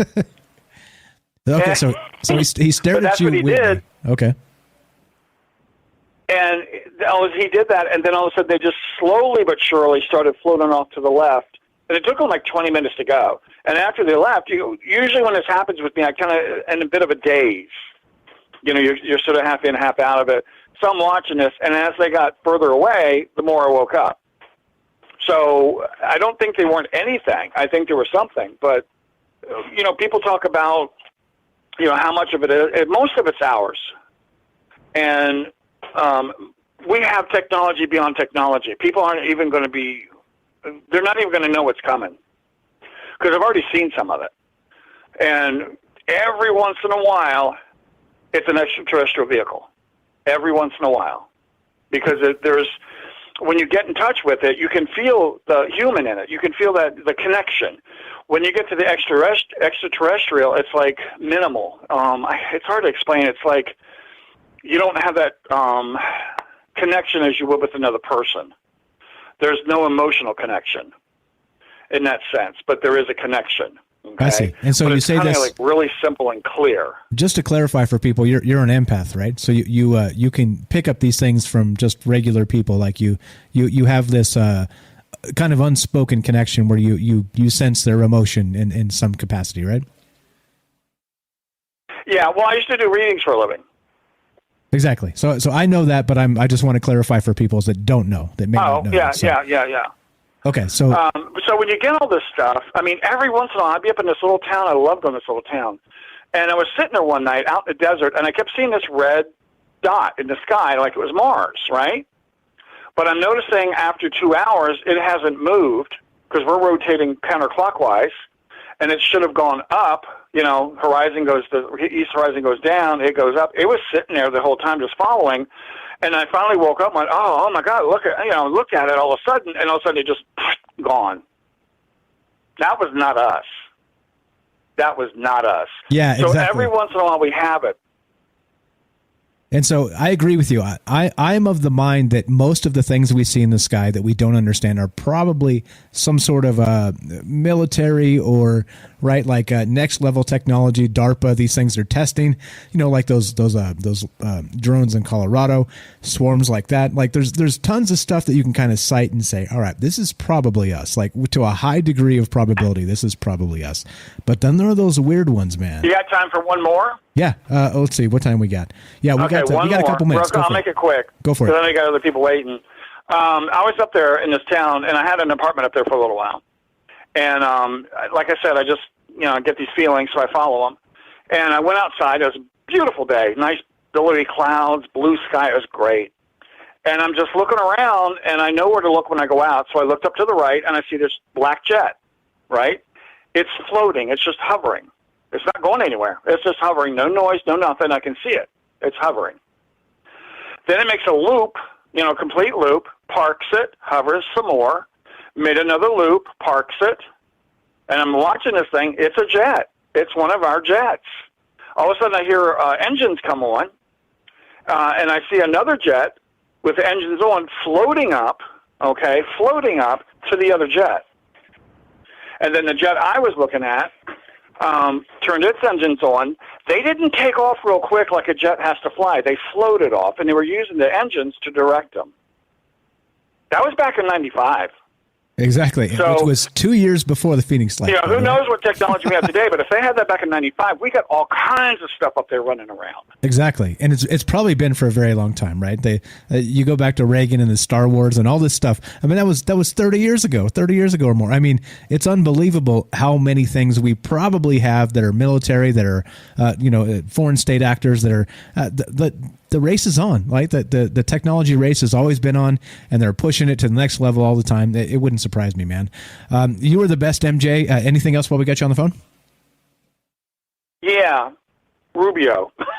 Okay, what about Rubio? What they're going to do with this disclosure thing is they're going to fan it off somewhere. Okay, meaning they're going to talk about it and all this we got, and then they're sort of going to dwindle out. And it's like everything else right now. They're trying to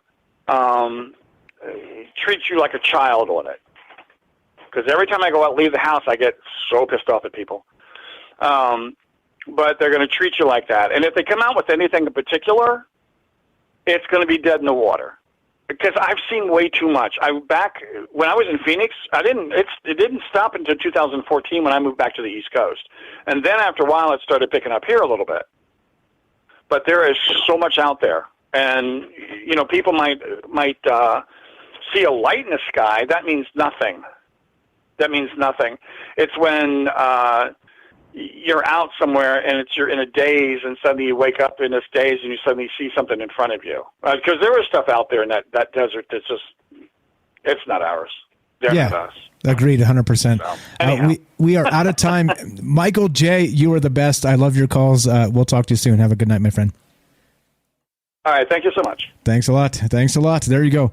Simple as that, guys. This is our show. Again, I say this a lot.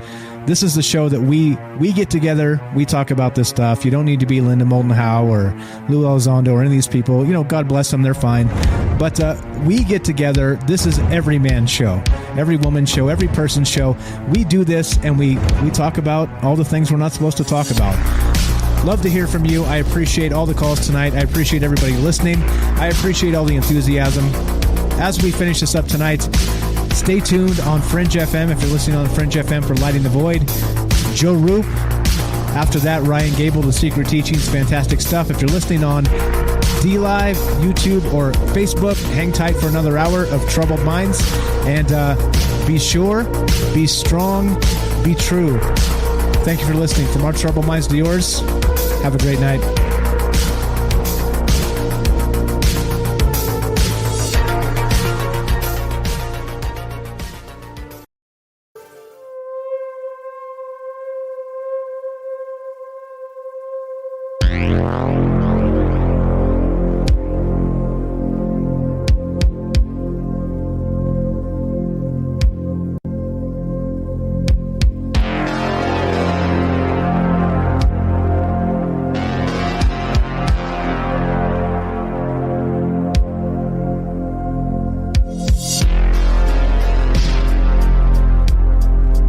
All right, guys, this is the part where we usually take a real break. Take a couple minutes, go hit the restroom, put the kids to bed, top off your drink, grab some popcorn. We're still talking about the Phoenix Lights. We're still talking about this 6-month UFO report, Marco Rubio, this whole bit. We're still doing our thing. We're not going anywhere. I know you're out there listening if you can hear me. One more hour. Troubled Minds. Love to hear from you. 702-957-1037, troubledminds.org. Click the Discord link. It's time. It's time for the conversation to continue. Let's take a quick break. MJ, thanks for calling in. Great call as always. Everybody else that hasn't called tonight, you're up. You're on deck. Looking to hear from you. troubledminds.org. Phone number's there. It's up on the stream. Take a quick break. We'll be right back. 2 minutes, and we'll continue.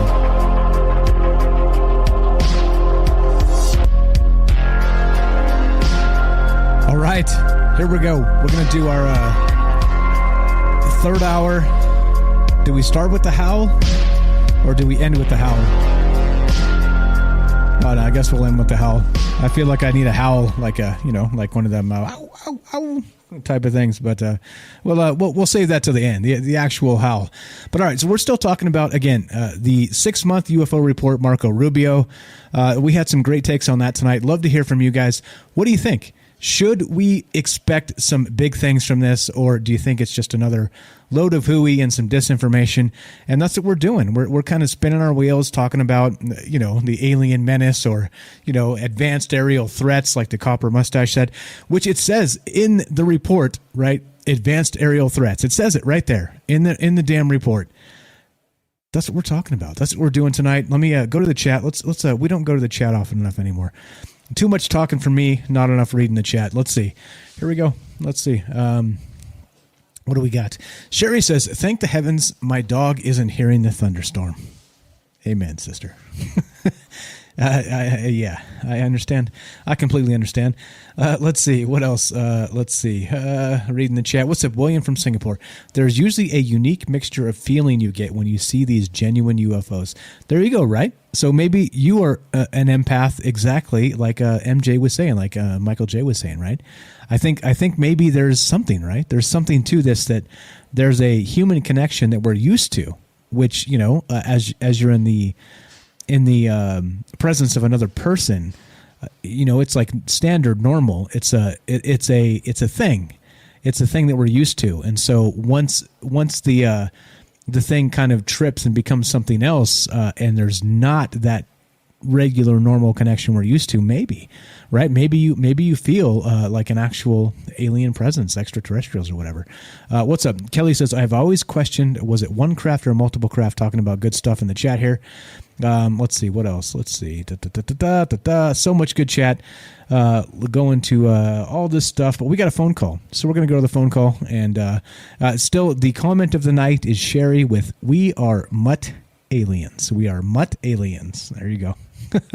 There you go. All right. We're gonna let's go to Kelly in Colorado. Hey, Kelly, can we make this a habit, my friend? Can you be the first call in the third hour? Can we do this every night? Yeah, why not? Why not? I appreciate it, man, because a couple reasons, right? You're a sailor. You know what I'm talking about. And I love hearing from you. But you know what? It just, it's in the vocabulary. It's stuck in the brain. I can't help it, man. No, I got you. But I completely understand. I don't hold it against you. I don't love you any less. It's all good, my friend. Well, it's all good, man. I give it a good shot, but Yeah, sometimes I do the same thing. So sometimes I say some things just pop out of my mouth that are like, did that just come out of my mouth? Oh, well, we're all human, bro. We're all human. So what do you think about all this? The Phoenix Lights and all this stuff. What's on your mind tonight? I'm gonna let you talk. I'm not gonna guide you any direction or the other. What's on your mind tonight? I just wanted to call into, I was just commenting in chat too. I was like, I always wondered if it was. First off, hold on. I can't believe it's been 24 fucking years. Seriously, that is crazy. I remember when that happened, and he posted that shit, and I was like, 24 years? Really? Shit. But anyway, yeah, my question has always been, because I haven't never seen really any good video. You know what I mean? I know 20 years ago, somebody had to have something though. Like a close up of it, or was it one ship, or was it, was it one craft, or was it multiple crafts? People said they could, it blocked out the sun, or part of the stars when it moved across the sky. And I mean, there was other stories about something like that, but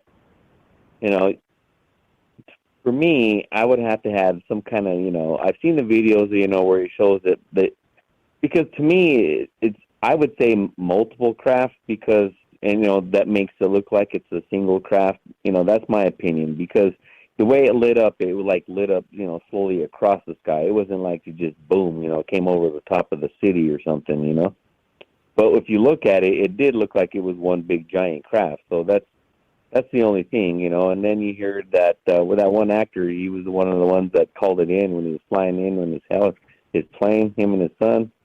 Yeah. Kurt Russell. Kurt Russell, right? Russell, yeah, as a matter of fact.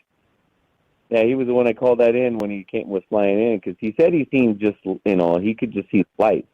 So if you think that someone that was in an aircraft, you would think that it would see, like, if it was something that big, that close anyway, you would think that at that height you would see something, But yeah, he doesn't really talk about that. And that's the only interesting thing that I wanted to add to it. But yeah, the Luizondo, or the whole thing was, again, what I wanted to express was that, I don't know, man. I want to see some real shit. I don't want to hear about, or some half-redacted bullshit that they're going to come out with, like, oh yeah, here's 500 pages and you can only read 3. You know what I mean? So exactly. It's like that's what we're coming to, right? I mean, I don't think there's any doubt about it. It's going to be like all the people that are excited about it. I want to hear from you guys. If you guys are excited about this 6-month UFO disclosure thing, I want to hear why I'm wrong, why Kelly's wrong, why being pessimistic about information from the government is wrong. Because I'm not looking forward to it. Like, I'm looking forward to the chance to say, I told you so. Right? I mean, geez. Like, we just don't get enough information. Go ahead. Yeah, go ahead. I'm sorry. No, you're you. No, I was just going to say, because, it's the government. So it's going to be the exact same shit as it always is, But if, there's always that hope and pray that, you know what I mean? Or just anything, just give me something to saying that yes. You know what I mean? But they would never. I mean, why would they? They would never break that silence, I don't think.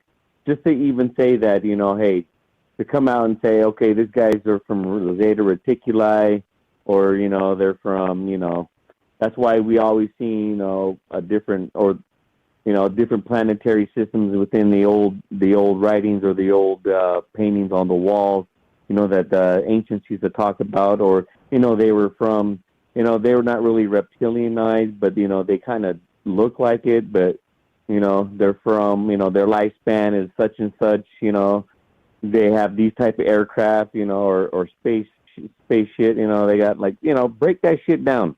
I don't want to hear, if they ain't doing that, then they ain't doing shit to me, because there's other people that always, that people like ourselves, we get onto these shows and stuff, that express, we become a family. We, they give each other's, stories and their opinions and, what it is, because some of these people that, maybe they don't tell their full story yet, or maybe they're still, listening in the background, but don't be afraid, just, come out and, talk about this, because I would like to know. I mean, believe me, I've seen some stuff. I actually, I've talked about that on here plenty of times.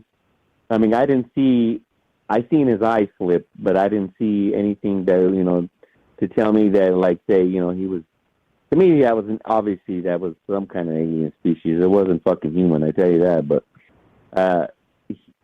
to show, like, to really show themselves. I mean, I don't know, man. I would say, my personal opinion, I would hope that most people would say yes, they want to see it. You know what I mean? They're not going to be afraid or try to shoot at them, or, you know what I mean? I just hope to see that, but there is some simple-minded people out there. Let's just be real. There are some simple-minded people out there that just do some dumb shit. Yeah, hell yeah. Hell yeah. Let's be real. Let's not say that, I'm not, I don't sugarcoat shit, you know what I mean? There's and they're in every group, you know what I'm saying? There's some dumb shit that happens by some dumbass people out there, and, you can't put it past them, but at the same time, the majority of people, I would say that I would like to know, you know what I mean? Because all the stuff that I've seen in my whole life and all the different type of aircraft, because I've seen different types. And I want to talk about one thing too, is just that, the videos are showing, like, the tic-tac bullshit, and, to me, that's all video animated bullshit, you know what I mean? Because I've seen it's some, like cartoons, right? Games that look exactly like that shit. It's like cartoons, yeah, exactly. I kind of agree. Yeah, you know what I mean? Shit, you've seen videos on, on YouTube better than that. You know what I mean? Like the one that flew over the top. To me, the ones that I thought was one of the top-notch ones is the one that flew over, the Dome of the Rock over in Israel. That's a compelling video. That's a compelling video. Incredible fucking footage right there. Yeah, agreed. Like there's some good stuff, and these are the things they're not talking about. And I think now. Again, correct everybody out there. Correct me if I'm wrong. And this is the thing that really hits home for me: is if the things don't get pushed to the top of the news cycle, that's probably the real shit, right? Because they're pushing stuff to the top of the news cycle to make us not see the real shit. You see? And so stuff like that, exactly, that UFO from the Dome of the Rock, fine. If it's fake, we were fooled. It was a great fake. But if it's not, that's one of the most compelling UFO videos I've seen in modern times, right?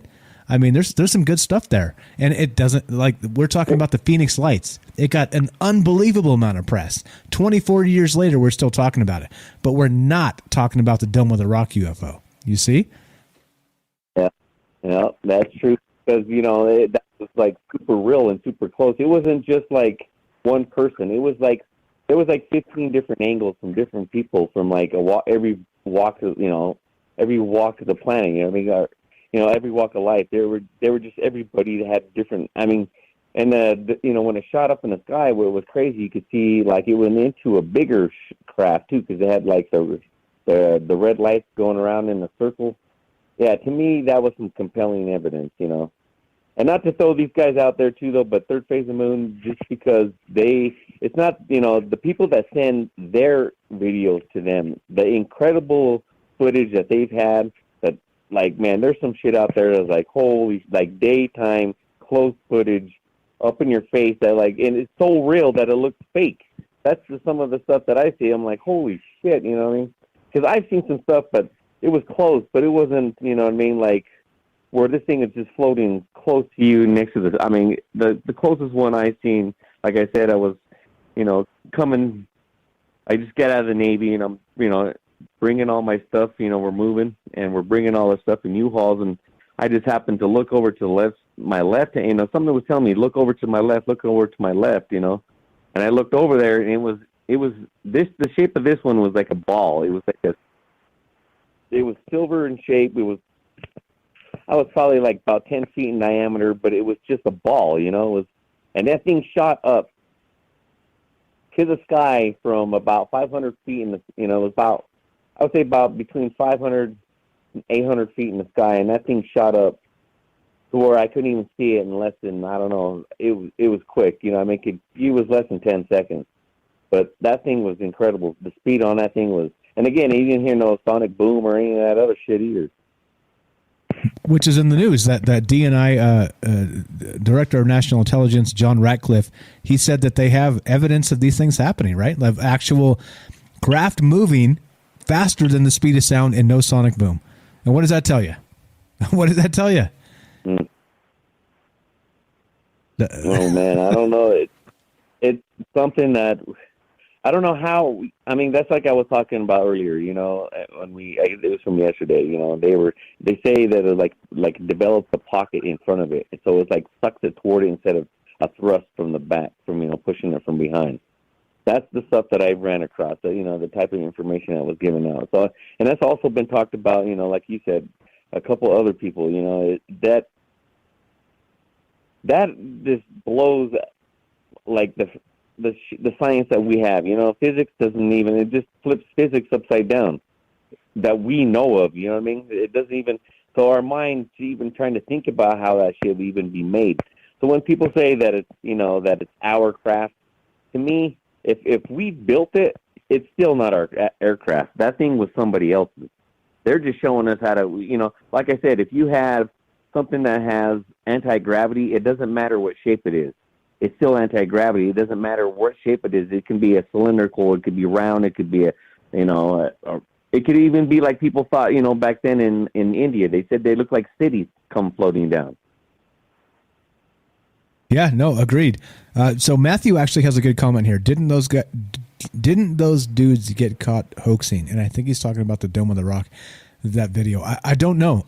So if that's the case, fine. Like I said, I'm okay. I'm okay being wrong. I'm okay being fooled, right? Because I know what my eyes see. And the thing was with that video that made me actually think it was compelling is there were different angles with different people taking video of it. So that's an impressive hoax. You know what I mean? If that's an actual hoax, impressive. You know, props to them. They fooled us. Ha, let's move on. You know what I'm saying? Like, it's fine. Like, I don't take it personal. I'm not going to triple down. If that's the case, I'm not going to triple down and try and, like, come up with, you know, counter debunks. I don't care. You know what I mean? Like, this is the thing. Like, you got to remove the ego from this and just talk about this and think about this stuff and try and find the truth. Like, the most important thing is the truth. It's not about being right. It's about finding out what the hell is really going on, right? Can you actually tell us about your instance there, Kelly, where you saw so you believe you saw a reptilian in the military? Is that right? Yeah, I started with, you know, the first time I seen one was, like I was telling you, it was a female. She was a senior chief, and she was giving us, you know, it was like when you make rank, you know, you go into these class and they tell you, hey, you know, when you become first class, this for example, right? I made first class petty officer, and they, you know, they're telling you you're getting close to chief. You know, they kind of have to like break some of the, you know, the buddy stuff with the lower ranks. You know what I mean? You got to, you know, try to keep it more, you know, more business-like, right? So you go through these classes and whatnot. But when I was looking at her, you know, because I'm a type of person, you look somebody in the eye when you talk to them, you shake hands or whatever. But when I was looking at her, you know, she gave me a look, and it actually happened twice, because it was like when she was talking, you know what I mean, she felt real comfortable. You know, I guess the scene that she was at, she felt really comfortable. But what she did, she caught herself, right? And she kind of looked away. And then again, later on in the, you know, it's probably like hours into later on, I caught her doing it again. And that's when I was like, you know, in my mind, I was trying to tell her, hey, you know, like, you know, I was trying to do like a telepathy or something, you know, I'm trying to, you know, because if these things are here, you know, they obviously can communicate some other way. So I was saying, I want to see the shit again. You know what I mean? I'm not scared. I'm not afraid, you know. I'm not scared to see it, or, you know what I mean? Obviously I've seen it twice, and, you know what I mean? I want to see it again. But it was, you know, she kind of avoided me the whole afternoon after that, you know. So, but it was crazy, because what it looked like I said, you know, in Hollywood, they kind of make it look like like another eyelid that's blinking over the whole eye. You know what I mean? The whole white part in the, you know, the retina. Yeah, like an actual reptile, like a earthly reptile. Yeah. Right? Yes, but theirs, it was just over the pupil. It was like the pupil had a little mouth, like a little skin over just the pupil part, and that's what blinks, or it goes to a slit. That's what kind of like, it almost looks like it. You know, that's what I'm saying. It doesn't go like if it was like an eyelid, it's sideways, and the slit, that's where it makes it look like it's slit. And it's, I mean, and then to change color too, it was like almost it went red, like the whole pupil went red when they did that shit. That's what startled me.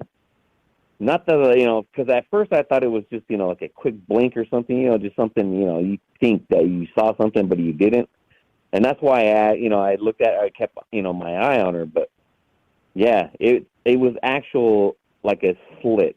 So that's the shit that startled me. You know what I mean? It wasn't the whole, like the white like that, but it was just the whole pupil. And when I served with I did, and I actually taught, because I had some friends that, that were, you become really close friends and, family, like, with the people in your shop. And I told them, because they already knew it, I'm all about, UFOs and aliens and everything else, all that. And, because I actually got them into doing that. But I told them, too, I was like, yeah, man, Senior Chief, she's telling you she's fucking not human, dude. And they were like, what? And I told them the story. Man, they kept talking. They wanted to see it too, but they were kind of, I would say they were more hesitant to even be around her after that. But the second time, go ahead. The second time I seen it, and this is the thing about it. After I seen this kid, that this other guy I served with, they're serving with this, that's what I'm saying. They have to be walking around as these creatures, because then I go back.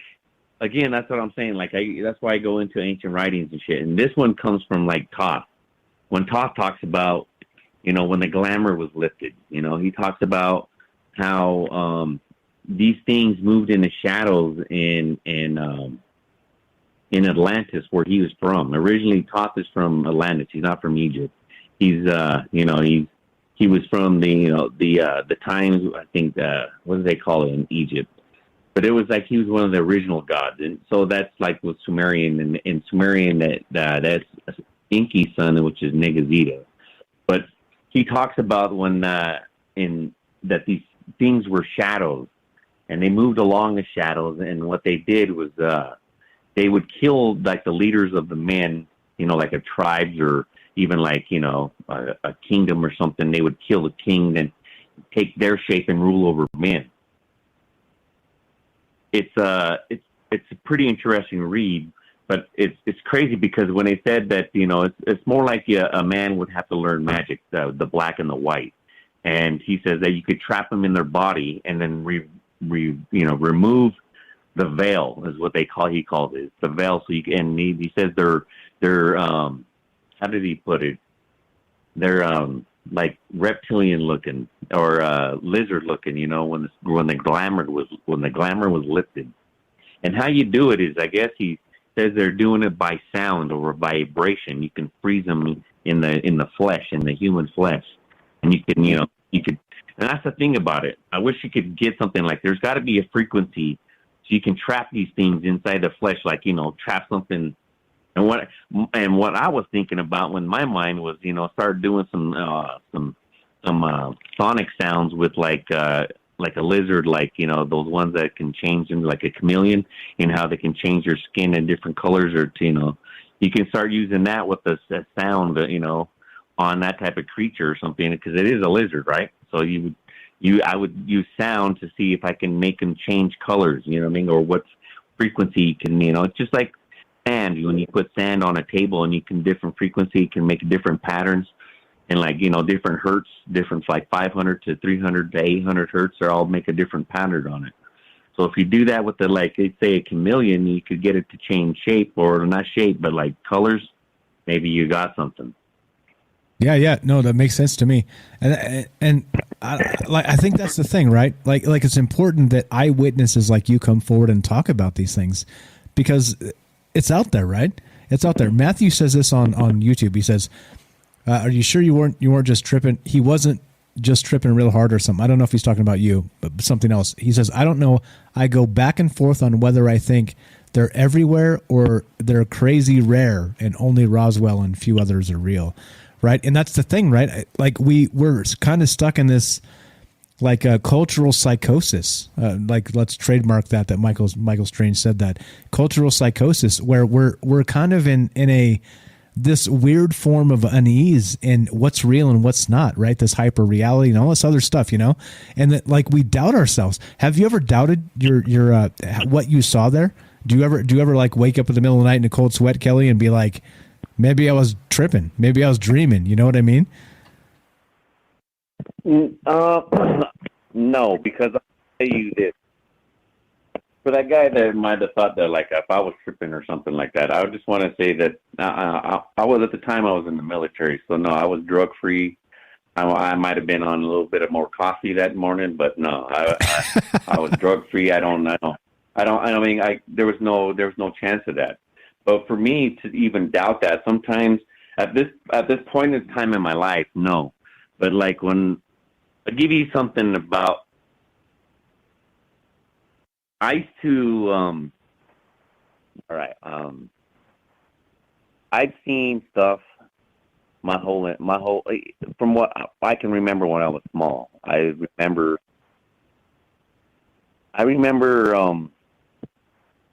seeing different craft in the sky all the time.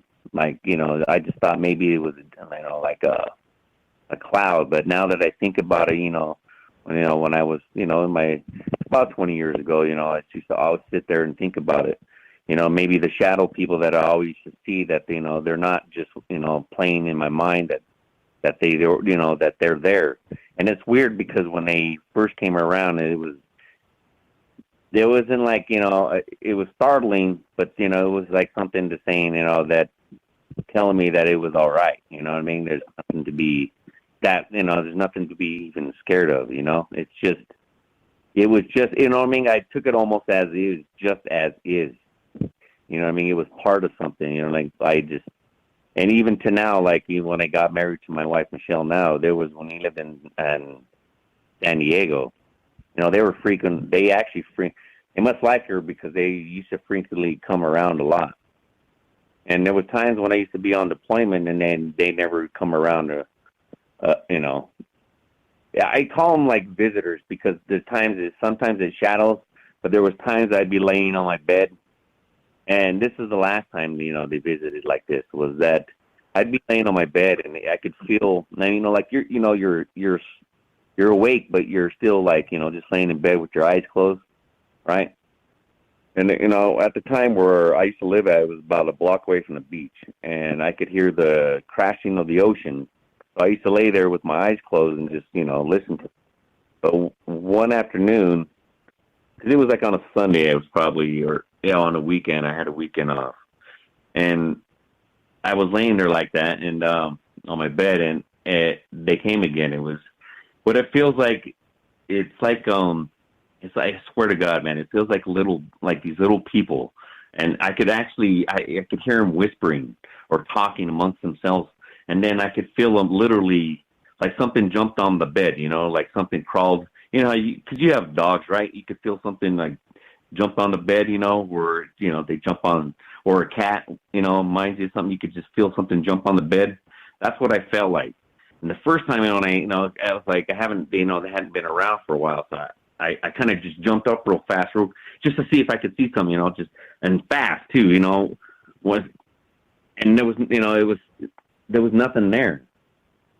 But so I lay back down, and then there they go again. I could hear them, and then I could feel them like walk along. So I just, this time I didn't do anything, I just kind of laid there and then let them walk around it was like they were teasing me. They wanted me to jump up so I could it's like to see if I could see him or not. But they would even like walk around like from one end of the bed to the other just to see if, it's like a game. I don't know. It's weird. Yeah, it's like they're toying with us. And like Michael J. Yeah. Michael J. He found us on the Fringe FM. He was the last call before we kind of kicked off and went to your call. But he's been an empath. He said multiple times on this show when he calls in, he thinks they're kind of toying with us. He thinks it's sort of in that vein of right, like they're toying with that extra sensory perception we might have as people, and it's like they're poking us. They're like right. It's like the trickster sort of thing, right? Which is Loki, and like if you go back into mythology and all the rest of the stuff for thousands of years, there are these trickster gods. Right, and it kind of makes you wonder if there's some correlation to that and whatever this phenomenon might be. Right, interesting to think about.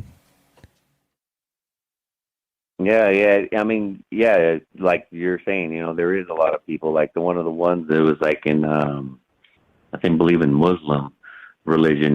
They call them, and they were like a trickster too. They could be good or they could be bad. It was I can't remember the name they called them, but the jinn, right? The jinn, the genie. It's just weird, man. Like I've always had that, like since I was a kid. I at first, I used to get scared, because it just I just bury my head under the my covers because I didn't know what it was, And then there was one time I could tell you this one. It was I used to get tonsillitis when I was a kid, and there was one time I had tonsillitis, but I wasn't like feeling too well. I got up from the bath, from my bed, and I went to the restroom to, I was throwing up, and I remember I closed my eyes. I didn't want to, my stomach was hurting really bad, and I didn't want to see it anymore. I don't watch myself, throw up in the toilet anymore, and I closed my eyes. But the thing about it was when I opened my eyes, I was above my body, and I could see myself like where I was laying down between the toilet and the bathtub. And then that's when I don't know if I had died. I say I had died, man, but I don't know what it was. But I floated through the house, and then I seen my city flow away, like just higher and higher, the city, the state. It was, at night you could see all the lights, and then fucking I turned around and I was seeing planets fly by, planets, stars, moons, and it was, and I really never really shared that either too one time, and I shared it with my brother once, he came down to visit me in San Diego, and he finished that story, which was crazy about it. He said, yeah, I remember that. He goes, you got up from the bed after you, because I was worried about you, so, I was wondering if you were going to be all right. He said you came out of the bathroom, you laid back down, then you just stood up, and spread your arms out, about shoulder length around me, and I just started spinning in circles and speaking a language he's never even fucking heard of. He flipped out. I just kept spinning around in circles, I head towards the sky, and next I fell over, and I guess I fell over on his bed, and he fucking kicked me. He kicked me on the opposite side of my bed. He was like, man, that shit scared the shit out of me. He goes, I kicked you fucking so hard. As should be, right? I mean, that's legit, right? You're not mad about that? Yeah. But yeah, so like, I don't know, man. And it's passed down through my family too. It's I could tell you one of these times I'll have to tell you, I don't know, man. Sometimes I don't really like getting too involved with that, but one of these times I'll have to tell you, man, when I go to Vegas and I have a beer with you. Yeah, for sure. All you guys out there, you know who you are. You friends of the show, been friends a long time. You're welcome. If you're in Vegas, hit me up. You know where to find me on Discord. If you haven't joined the Discord, get your ass on the Discord. I'll come have a beer. We'll hang out. We'll shoot the shit. And yeah, why not, right? I mean, after basically, I feel like Kelly, like, I wasn't in the military, but I kind of feel like you and I have been to war together. You know what I'm saying? Like, I feel like it doesn't even matter that, none of that is like actual, like a real thing. We're kind of like the virtual thing here, but like I trust you. I trust you to a huge degree because I know you got my back, right? And I hope you feel the same way both ways. And this is why we do this. This is, again, you don't have to be Linda Moulton Howe. You have to be yourself. Look at Kelly. Been himself. I'm pretty sure, Kelly, I haven't gone back to the databanks, but I'm pretty sure you were our first call ever, right? Yeah, I was. You guys kind of like, I always put it out there. So, I used to call a bunch of other different shows, like I had, I've always just looking for something, and I found you guys, so I was like, first me and the wife would just listen for a while, homie, and we'd listen for a while, and then, then I called in. So yeah, I think I was at least the first one anyway. I wasn't your first listener, by any means, but I was your first caller, I believe. Yeah, and that was the Phil Schneider show. Am I right? If my memory goes back, that was like show number 8 or 9 or 10 or I don't know. It's years ago now. Like, think about it. Like, we've been friends for years. Like it's an absurd thing to say, and it's the truth. It's weird, man. Like I said, I can't express how much I appreciate all of your input, all of your enthusiasm, and all. Literally, you make all of this better, man. And so I'm always like a politician saying thank you. So I'm gonna dump that on you tonight because you've been really great for kind of pushing this conversation forward, right? And it's our conversation collectively. It's not mine. This is not a my thing. It's never been a my thing. We're not trying to make a ton of money. We're, again, we're in the red. I don't say that to complain. I say that because it's important to note that China's not backing us. You know what I mean? Fox News is not backing us. It's none of that. It's us getting together talking about these things. So just want to say publicly, everybody listening, thank you, Kelly. All the input you've given to this show is amazing, and I appreciate it a lot. Oh man, it's always my pleasure, man.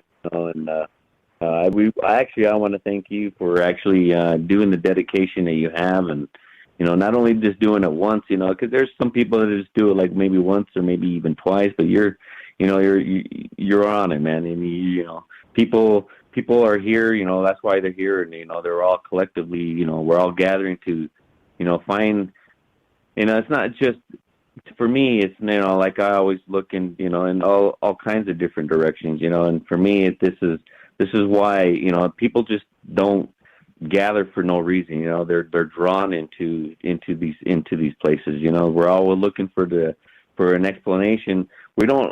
It's not really so much the answers, but it's the questions.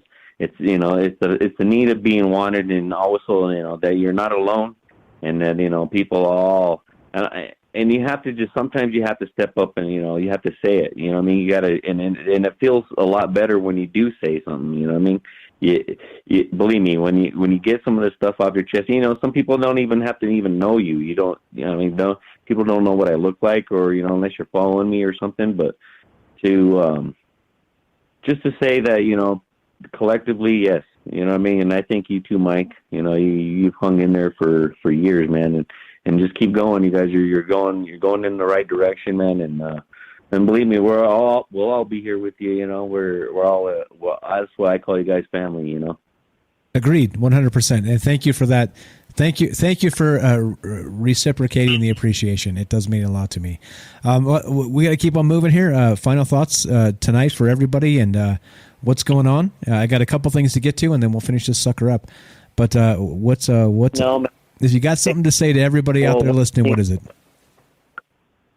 Yeah, just one thing that there was someone was saying, they are amongst us, man. They're here. They're not everybody. They can't look exactly like us either, not at all times, You just got to look hard. You can't just always, what I mean? Get your face out of your phone once in a while, stare up at the sky, see what's going on all around you. Not just, the communication pad that that people are listening to on their hands or the computers. You know what I mean? You get out in the nature and you see all that. I mean, they'll show you. All you have to do is ask. Interesting. I think we need to do a whole show on that, dude. About the if you ask, they will show you, because that's the Stephen Greer thing, right? Like you can summon UFOs. You can summon aliens. Oh God! Don't make me say it. Don't make me do it. No, but you're right. You're right, man. Like you pay attention, look around, to keep watch of the sky. Like Fred just left from. He was in Phoenix. He just went to bed, but he's in the chat and he said he lived in Phoenix back when the lights happened, and he didn't see it. He missed it. He woke up the next morning and saw it on the news, and unfortunately, right? That's awful. All right, well, you guys have a good evening. Thanks, Kelly. You're the best. Hi to Michelle. Thanks for listening, guys. You guys are the best. We'll talk to you soon, okay? Thanks, Kelly. That's Kelly from Colorado, our very first caller ever. And tons and tons of great information from that man. And this is why we do it, right? Like I said, I'd rather talk to Kelly than Linda Moulton Howe. It's just the way it is. It's just the way it is. You know why? Because he's the everyman. He's us. He's part of this conversation as normal people, right? And that's the whole point. That's the whole point of this entire show since the very beginning. When Frank, if you guys don't even know Frank was the first co-host of this show. And when Frank and I talked about creating this show, the whole point was, why do we want to talk to Linda Moulton Howe? And I use her name as like an icon, as a, you know what I mean? Like the UFO, what would you say? Like a, just somebody people respect. And it's fine, and I do not detract that. She's fine. She's great. Right. I respect her a lot, but I don't want to talk to her. I want to talk to you. Because look, you see all of these amazing stories that come from everybody. Like, if you spread the net wide enough, and you ask enough of the right questions, you get some amazing stories. And we've had some amazing stories on this show from just regular people, right? People been in the military, people that have not, people that just saw some things, like Eddie in Las Vegas is another one, right? He had his life changed by a UFO sighting, and then he was beginning to get contacts from like a third party sort of interdimensional entity that actually gave him a name. He had a name to call this thing. You know what I'm saying? This is what I'm talking about. And you listen though, right? Now this is the crazy part. My detractors, right? Even people in my family, but it's okay. I love you guys out there if you're listening. But my detractors would say, "Oh well, these people are nuts." Well, would you rewind and listen to these people speak? How many crazy people call into this show? You know what I'm saying? Like, literally, how many are like, don't even know their own name, right? It's not like that. This shit is real, people. Like, how real is the question? And that's why we talk about it. Anyway, all right, let's go. We're still talking about UFOs tonight. We have a few minutes left, 15 minutes or so. If you guys want to be part of the show, love to hear from you. As always, thank you, Kelly. You're the best. Kelly from Colorado, the man that just called, he was our very first call ever. He called during the Phil Schneider show, if I recall, and we were shocked. Holy fuck, we got a caller. We got a caller. And now look, now we got tons of people calling. It's good. This is a good thing. It's therapy. It's speculation. It's philosophy. It's parsing the news cycle. Like, there's so much in this conversation that's really, really, really deep that we just don't get credit for. I mean, it's intellectual, but we don't get credit for that, right? We're the conspiracy nuts. You see how this works. Anyway, still talking about this. Going to go back to Phoenix Lights for just a sec. We'll circle back to that. 702-957-1037. Join the Discord, troubleminds.org. I'd rather hear from you than hear myself talk, but let's hear myself talk because we don't have any calls on deck. So let's do it. Let's go to, let's go to this. All right, so we've got the Phoenix Lights. We played the thing. Let's go to this, all right? Now, this is a link from abc10.com, and this is the Phoenix Lights. The Phoenix Lights. Here we go. This is from, let's see. Let's go. Let's read some of this. Okay, actually, hold on. I'm going to refresh this real quick, and then we'll go to, maybe we can play the video. Let's play the video. Is this the Phoenix Lights? Let's find out. Wait. No?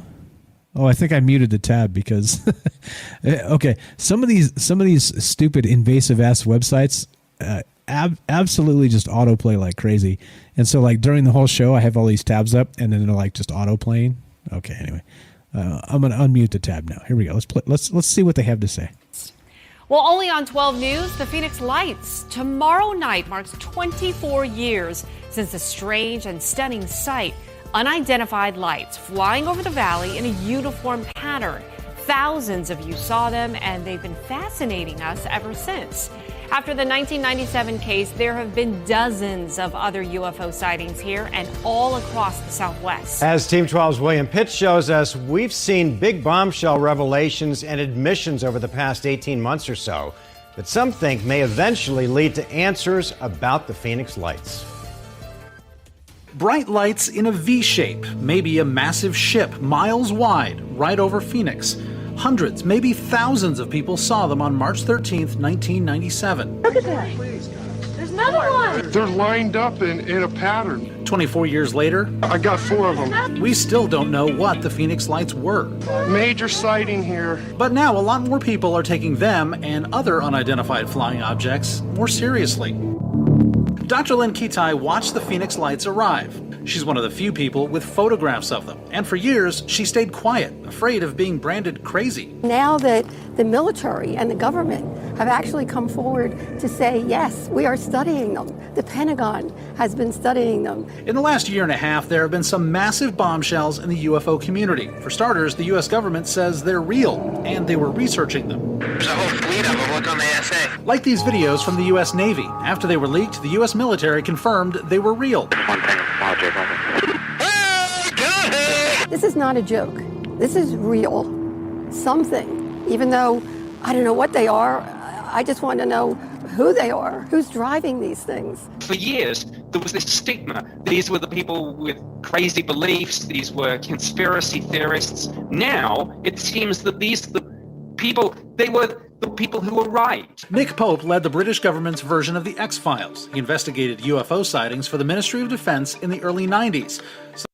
Okay, I'm going to stop it there. We'll play a little bit more of this in just a sec, but I don't know. Like Nick Pope, I'm not so sure. I don't know. I don't know what you guys thinking about Nick Pope, but he, I don't know.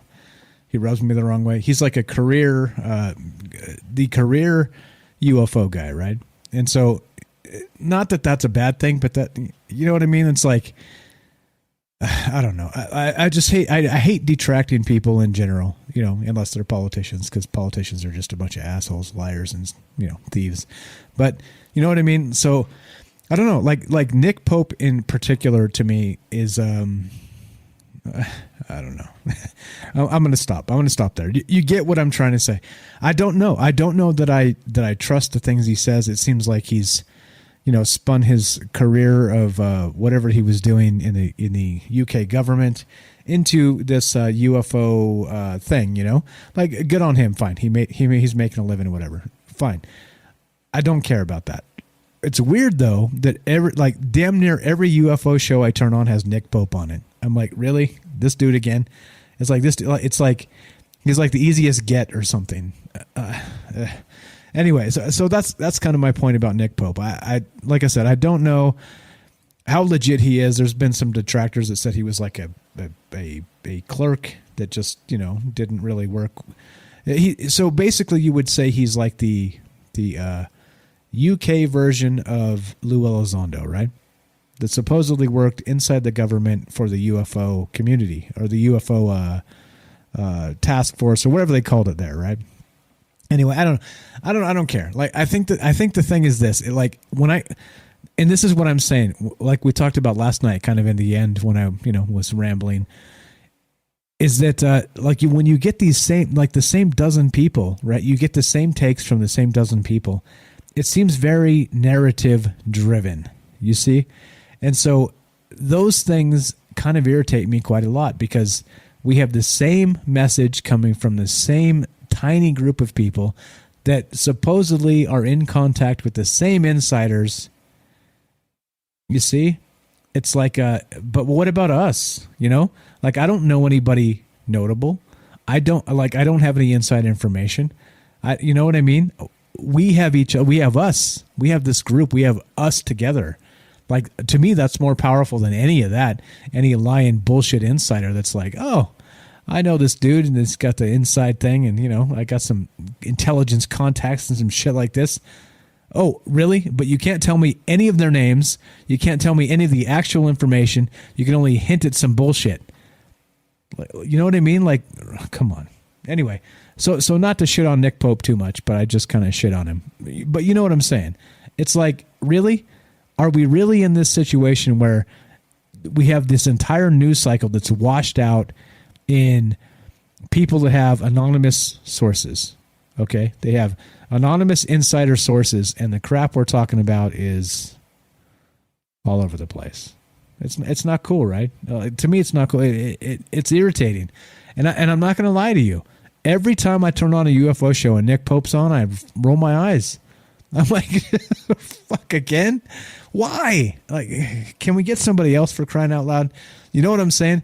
It's almost like I talked about last night a little bit, right? Because this is part 2 of that show, really. The UFO gatekeepers, right? And like I said, I don't hate those people. They can be themselves and do their thing, and it's fine. Go get them. God bless. But it doesn't mean we have to buy everything they say hook, line, and sinker, because they claim they have insider information. To me, when I hear Fox News say insider information, I roll my eyes and I walk away. And I'm like, that's bullshit. That is bullshit. If you say insider information that you can't cite the source or the time or any of that stuff, then you may as well have made it up. Am I right? And that's the problem. Let's play the rest of this video just because, well, we started it, so let's finish it. But you see, like, there's my little Nick Pope diatribe. And again, nothing against him. He's fine. There's nothing wrong with Nick Pope. Don't get me wrong. But I hate the people in their anonymous sources. Here we go. Part 2 of this. Let's go. Something the U.S. government claimed for decades it didn't do. The official position of the United States government was, we have not had a UFO program since the end of 1969 when Project Blue Book was terminated, and nobody is interested in this. Well, I choose my words carefully, but perhaps we were not being told the entire picture. But in reality, a handful of military groups have been investigating UFO sightings since 2007 and may still be doing it today. I think people's perception of UFOs has changed fundamentally, and this whole subject has come out of the fringe and into the mainstream. That's what we need, more credible voices coming forward. Like the Phoenix Lights, tons of regular people saw them. Most had no special training. But a private pilot also reported them to the FAA that night. The pilot who reported the sighting? Actor Kurt Russell. Tail number for that plane was Bonanza 2 Tango Sierra, and I was the pilot. No way. He stayed silent for years, only coming forward on British TV in 2017. We're maybe a half a mile out, and Oliver said, "Pa, what are those lights?" And I then it kind of like came out of my reverie, and I said, "I don't know what they are." I said, he said, "Are we okay here?" And I said, "Yeah, I'm gonna call him," and I reported it. And as recently as February, when an American Airlines pilot reported seeing something fly over his plane over New Mexico. I hate to say this looked like a long cylindrical object that almost looked like a cruise missile type of thing moving really fast that went right over the top of us. American Airlines confirmed the sighting and said the FBI is investigating. Some people can't deal with this topic. Some people don't want to. And that's okay. Everyone in their own time. Because of all this, Kitai and other UFO believers say it's time for more people to take it seriously. They say something's up there, and they want to know what it is. William Pitts, 12 News. All right. I mean, good stuff there, right? That was a good report. And like I said, I didn't mean to overly shit on Nick Pope. You understand? Like individuals are individuals, and you know they live their life and they do their thing. But the point is that for some reason the UFO narrative seems to circle through this group of people, right? And the group of people that it happens to circle through may or may not be disinformation agents. You see what I'm saying? Like they may be paid by particular governments to, you know, kind of push forth the narrative, and it makes me suspicious. You know, like as always, no offense to Lou Elizondo, he's really changed his tune recently by kind of leaving TTSA and being really open and transparent. You can tweet him on Twitter; he'll answer you, right? He gets tweeted a ton at, but like from time to time, he'll answer you. You know what I'm saying? It's like things have changed with him, in my opinion. But still, I don't know. Is he just the USA version of Nick Pope? You know what I mean? Again, not to shit on Nick Pope too hard, but I've shit on him pretty hard tonight. But all right. What's up, guys? We're done. We're finished tonight. This is the thing, right? This is always the thing. Is we don't know the answers to these questions, but these are big questions, are they not? If the extraterrestrial menace, right? Whatever you want to call it, the extraterrestrial threat, what do they call it in the report? Wait. Tom DeLonge said this, and I said this yesterday in the show. Tom DeLonge said this in the first minute of the Joe Rogan podcast. Well, we no longer call them UFOs. We now call them advanced aerial threats. Oh, advanced aerial threats. Okay, why are they threats? Oh shit, I'm not supposed to talk about that. I wasn't supposed to bring that up. Bro, we're 90 seconds into this, motherfucker. You brought this up, and you weren't supposed to bring it up. You see what I'm saying? It's like we're literally in this mass media blitz of bullshit, to be real. And what does it mean? Again, like I said, please don't take anything I say as too. Don't give me extra weight, is what I'm saying, because I have a radio show. Don't give me extra weight. I'm one dude. Think of me as one dude on the corner telling you my thoughts. Honestly, like I don't deserve any extra special attention, right? I don't. So you please think of the things that are important to you and ask the right questions and decide yourself. I mean that honestly. This is not Fox News. This is not Don Lemon and CNN and all the rest of this crap, you know? So I want to point out one more time, the comment of the night is from Sherry. She says, we are mutt aliens, M-U-T-T, like a mutt dog. We are mutt aliens. And there you go. Good shit. But yeah, this is what I'm talking about. Sorry I neglect the chat sometimes. I know I should be reading the chat and saying hi to you guys. But this is the thing. It's a lot to talk about, and without, saying the words and having them come out of you, the words don't get said. So yeah, that's what's up. So here's the deal. We're done for the week. We're going to do Tuesday, Wednesday, Thursday. We're going to try and work on a fourth day maybe. If we're not on Fringe, maybe we'll do like a fourth day, like maybe a Friday night show with just us, with just the streams, and just talk to you guys, maybe open lines and some, kind of like we used to do in the old days, like kind of like an open news show, and just kind of go through and talk about whatever, I think that's important, right? Because like John called earlier, Tim's talking about that thing in the Suez Canal. Like there's some other like things that are important happening in this world that we should be talking about. And, if you try and like narrow them into like these, radio show type themes, you miss a bunch of stuff, right? So anyway, maybe we'll add something like that. People asking, where can I send PayPal and whatnot? Here's the deal. It's coming. I promise you, we're going to paywall a bunch of our old shows and make it like a membership, right? So basically, you know what I mean? Like those shows are available right now. You can literally go back and listen to the very first shit we did. So it's not like we're trying to hide anything. It's more like, hey, here's the membership. We will remove a bunch of the old shows from the public, and then we will actually make them available to you if you want to go back and listen, and you can support us with like a monthly few bucks a month or something. So that's coming. If you guys want to support us, it's on the way. It'll be on the website. I'll announce it when it happens. I'm working on it. It's like I said, I have two hands. I'm one dude, and there's a lot to do. And so not only doing the shows, coming up with the shows, thinking of this, doing that, there's a shit ton of work. So please forgive me. I know it's been a long time coming, but we'll do something. We'll be able to monetize this. And I know, and I don't mean it in like you need to monetize and send me some money. I mean, there's people out there legitimately trying to send me money. Shout out to Jay from New York again. He sent me a nice card and some cash money because he appreciates the work we're doing here. And that's what I'm talking about, right? That's what I'm talking about. Like I can insist you don't, but people are insisting we do. So we're going to do it for the people that are interested and would like to help and do all that stuff and maybe pump this thing up to the next level. As always, like I always say, if you guys are super interested in all that and we do that and we infuse a bunch of money into this somehow, we do more. Like we basically, I just drop the other shit I'm doing and we just do more of this, right? We do longer shows, we do more shows, we add 5 or 6 days a week.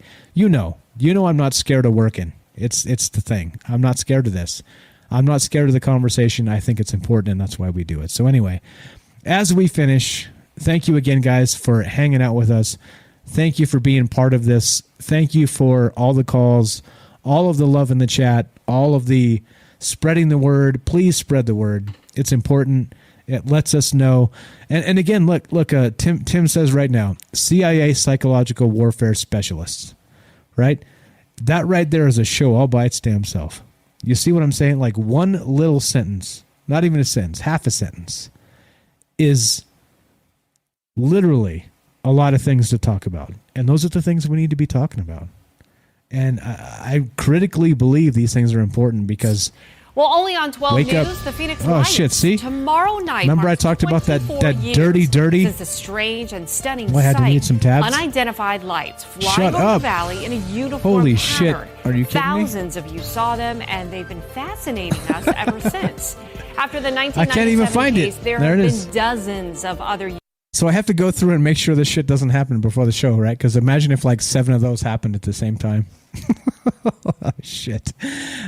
John says, can we add strippers? I don't know. I don't know any, bro. I live in Vegas. I don't know any strippers. I guess you call me a anti-degenerate. No. Call me whatever you want to call me. It's all good. Now, this is the thing. Thanks for hanging out with us. Kelly says, hey, Mike, could you look into getting a special guest so we can do questions? Yeah, okay. Here's the thing. Like I said, I don't do this to make friends with Linda Moulton Howe. And like I said, nothing against her. I just use her as a name, a prominent name in the UFO community. If you guys in particular want me to talk to a particular person, there's a thing in Discord. Go to the Discord. There's a thing called what is it? There's a whole channel called Guest Suggestions. Go in there and drop it. And not only that, here's an important thing. When we had Bigfoot, the Bigfoot Terror in the Woods guy, right? He was actually sent by William from Singapore, and he hooked the whole thing up basically. Right? He found out that the guy would be on other podcasts and the rest of this. And like he said, hey, contact this guy. They did it, right? So if you guys know people that are interested in these conversations, and they don't have to be notable people. They don't have to be George Knapp, okay? And again, like I said, nothing against George Knapp, nothing against Linda Moulton Howe, nothing against Nick Pope, all this, right? Don't get me wrong. I'm just telling you, I'm not in this to make friends with notable people, right? I don't want to brag that, I was at a conference with Nick Pope. I don't give a fuck. I don't.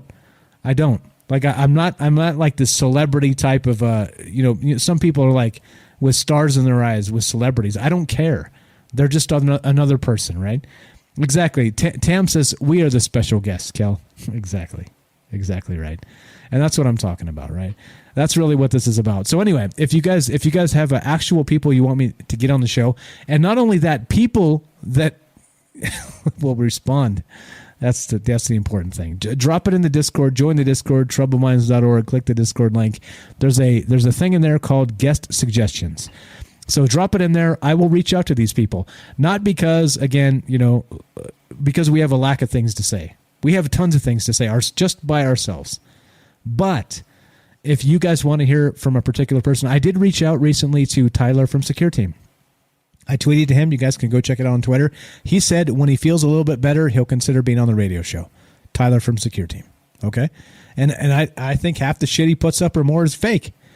But it doesn't matter because he's in this community, right? He's got his feet in this, and he's been in this a long time. So there's a lot here. So whatever. Like I'm not jaded to only these people or only that people. We'll talk about what we do and do what we do, and it's fine. It's okay. Again, like I said, I'm me, you're you, but together we're us. And that is an unbelievably powerful thing. You understand? Sherry says we are mutt aliens. And that is the comment of the night. You guys are the best. Thanks for hanging out with us. We're going to play this outro. As we say, oh, wait, hold on. As we say this, I wanted to start the third hour with a howl. Let's end it. Ow! Like I always say, when you get your own radio show, you can howl away. I'm going to take the opportunity, even at the very end. Ow! Thanks for listening, guys. You're the best. This is Troubled Minds. I'm Michael Strange. I'm me, you're you, but together we're us. Do you understand? Do you understand? It's bigger than that. And that's what this conversation is. Thanks for hanging out. You guys are all the best. Thanks, Tam Bam, for helping with the t-shirts. I will have those up shortly. You'll see. We're gonna monetize in new ways.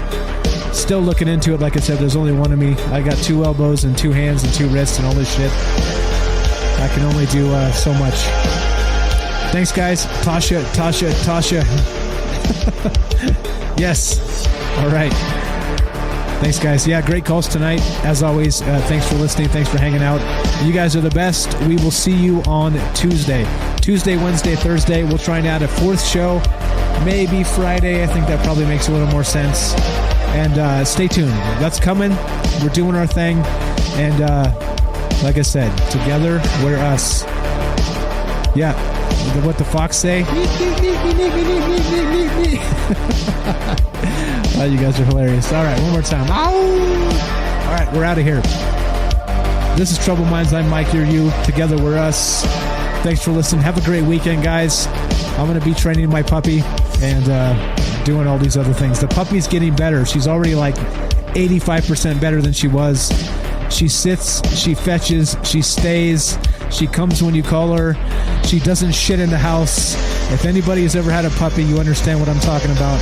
Pretty soon, a couple weeks, she's going to be saluting and marching like a good little soldier.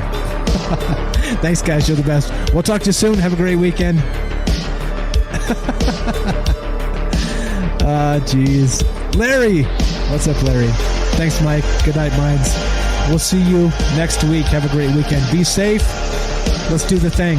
Be sure, be strong, be true. Don't let people gaslight you into some bullshit. Remember, when people get together in a group, their IQ drops by 20 points. Don't let it happen. You be you, think independently, and that's good enough for me. And it should be good enough for you. We'll talk to you guys. All right, we got puppy picks coming. We'll talk to you guys next week. Thank you for listening. From our troubled minds to yours, have a great night.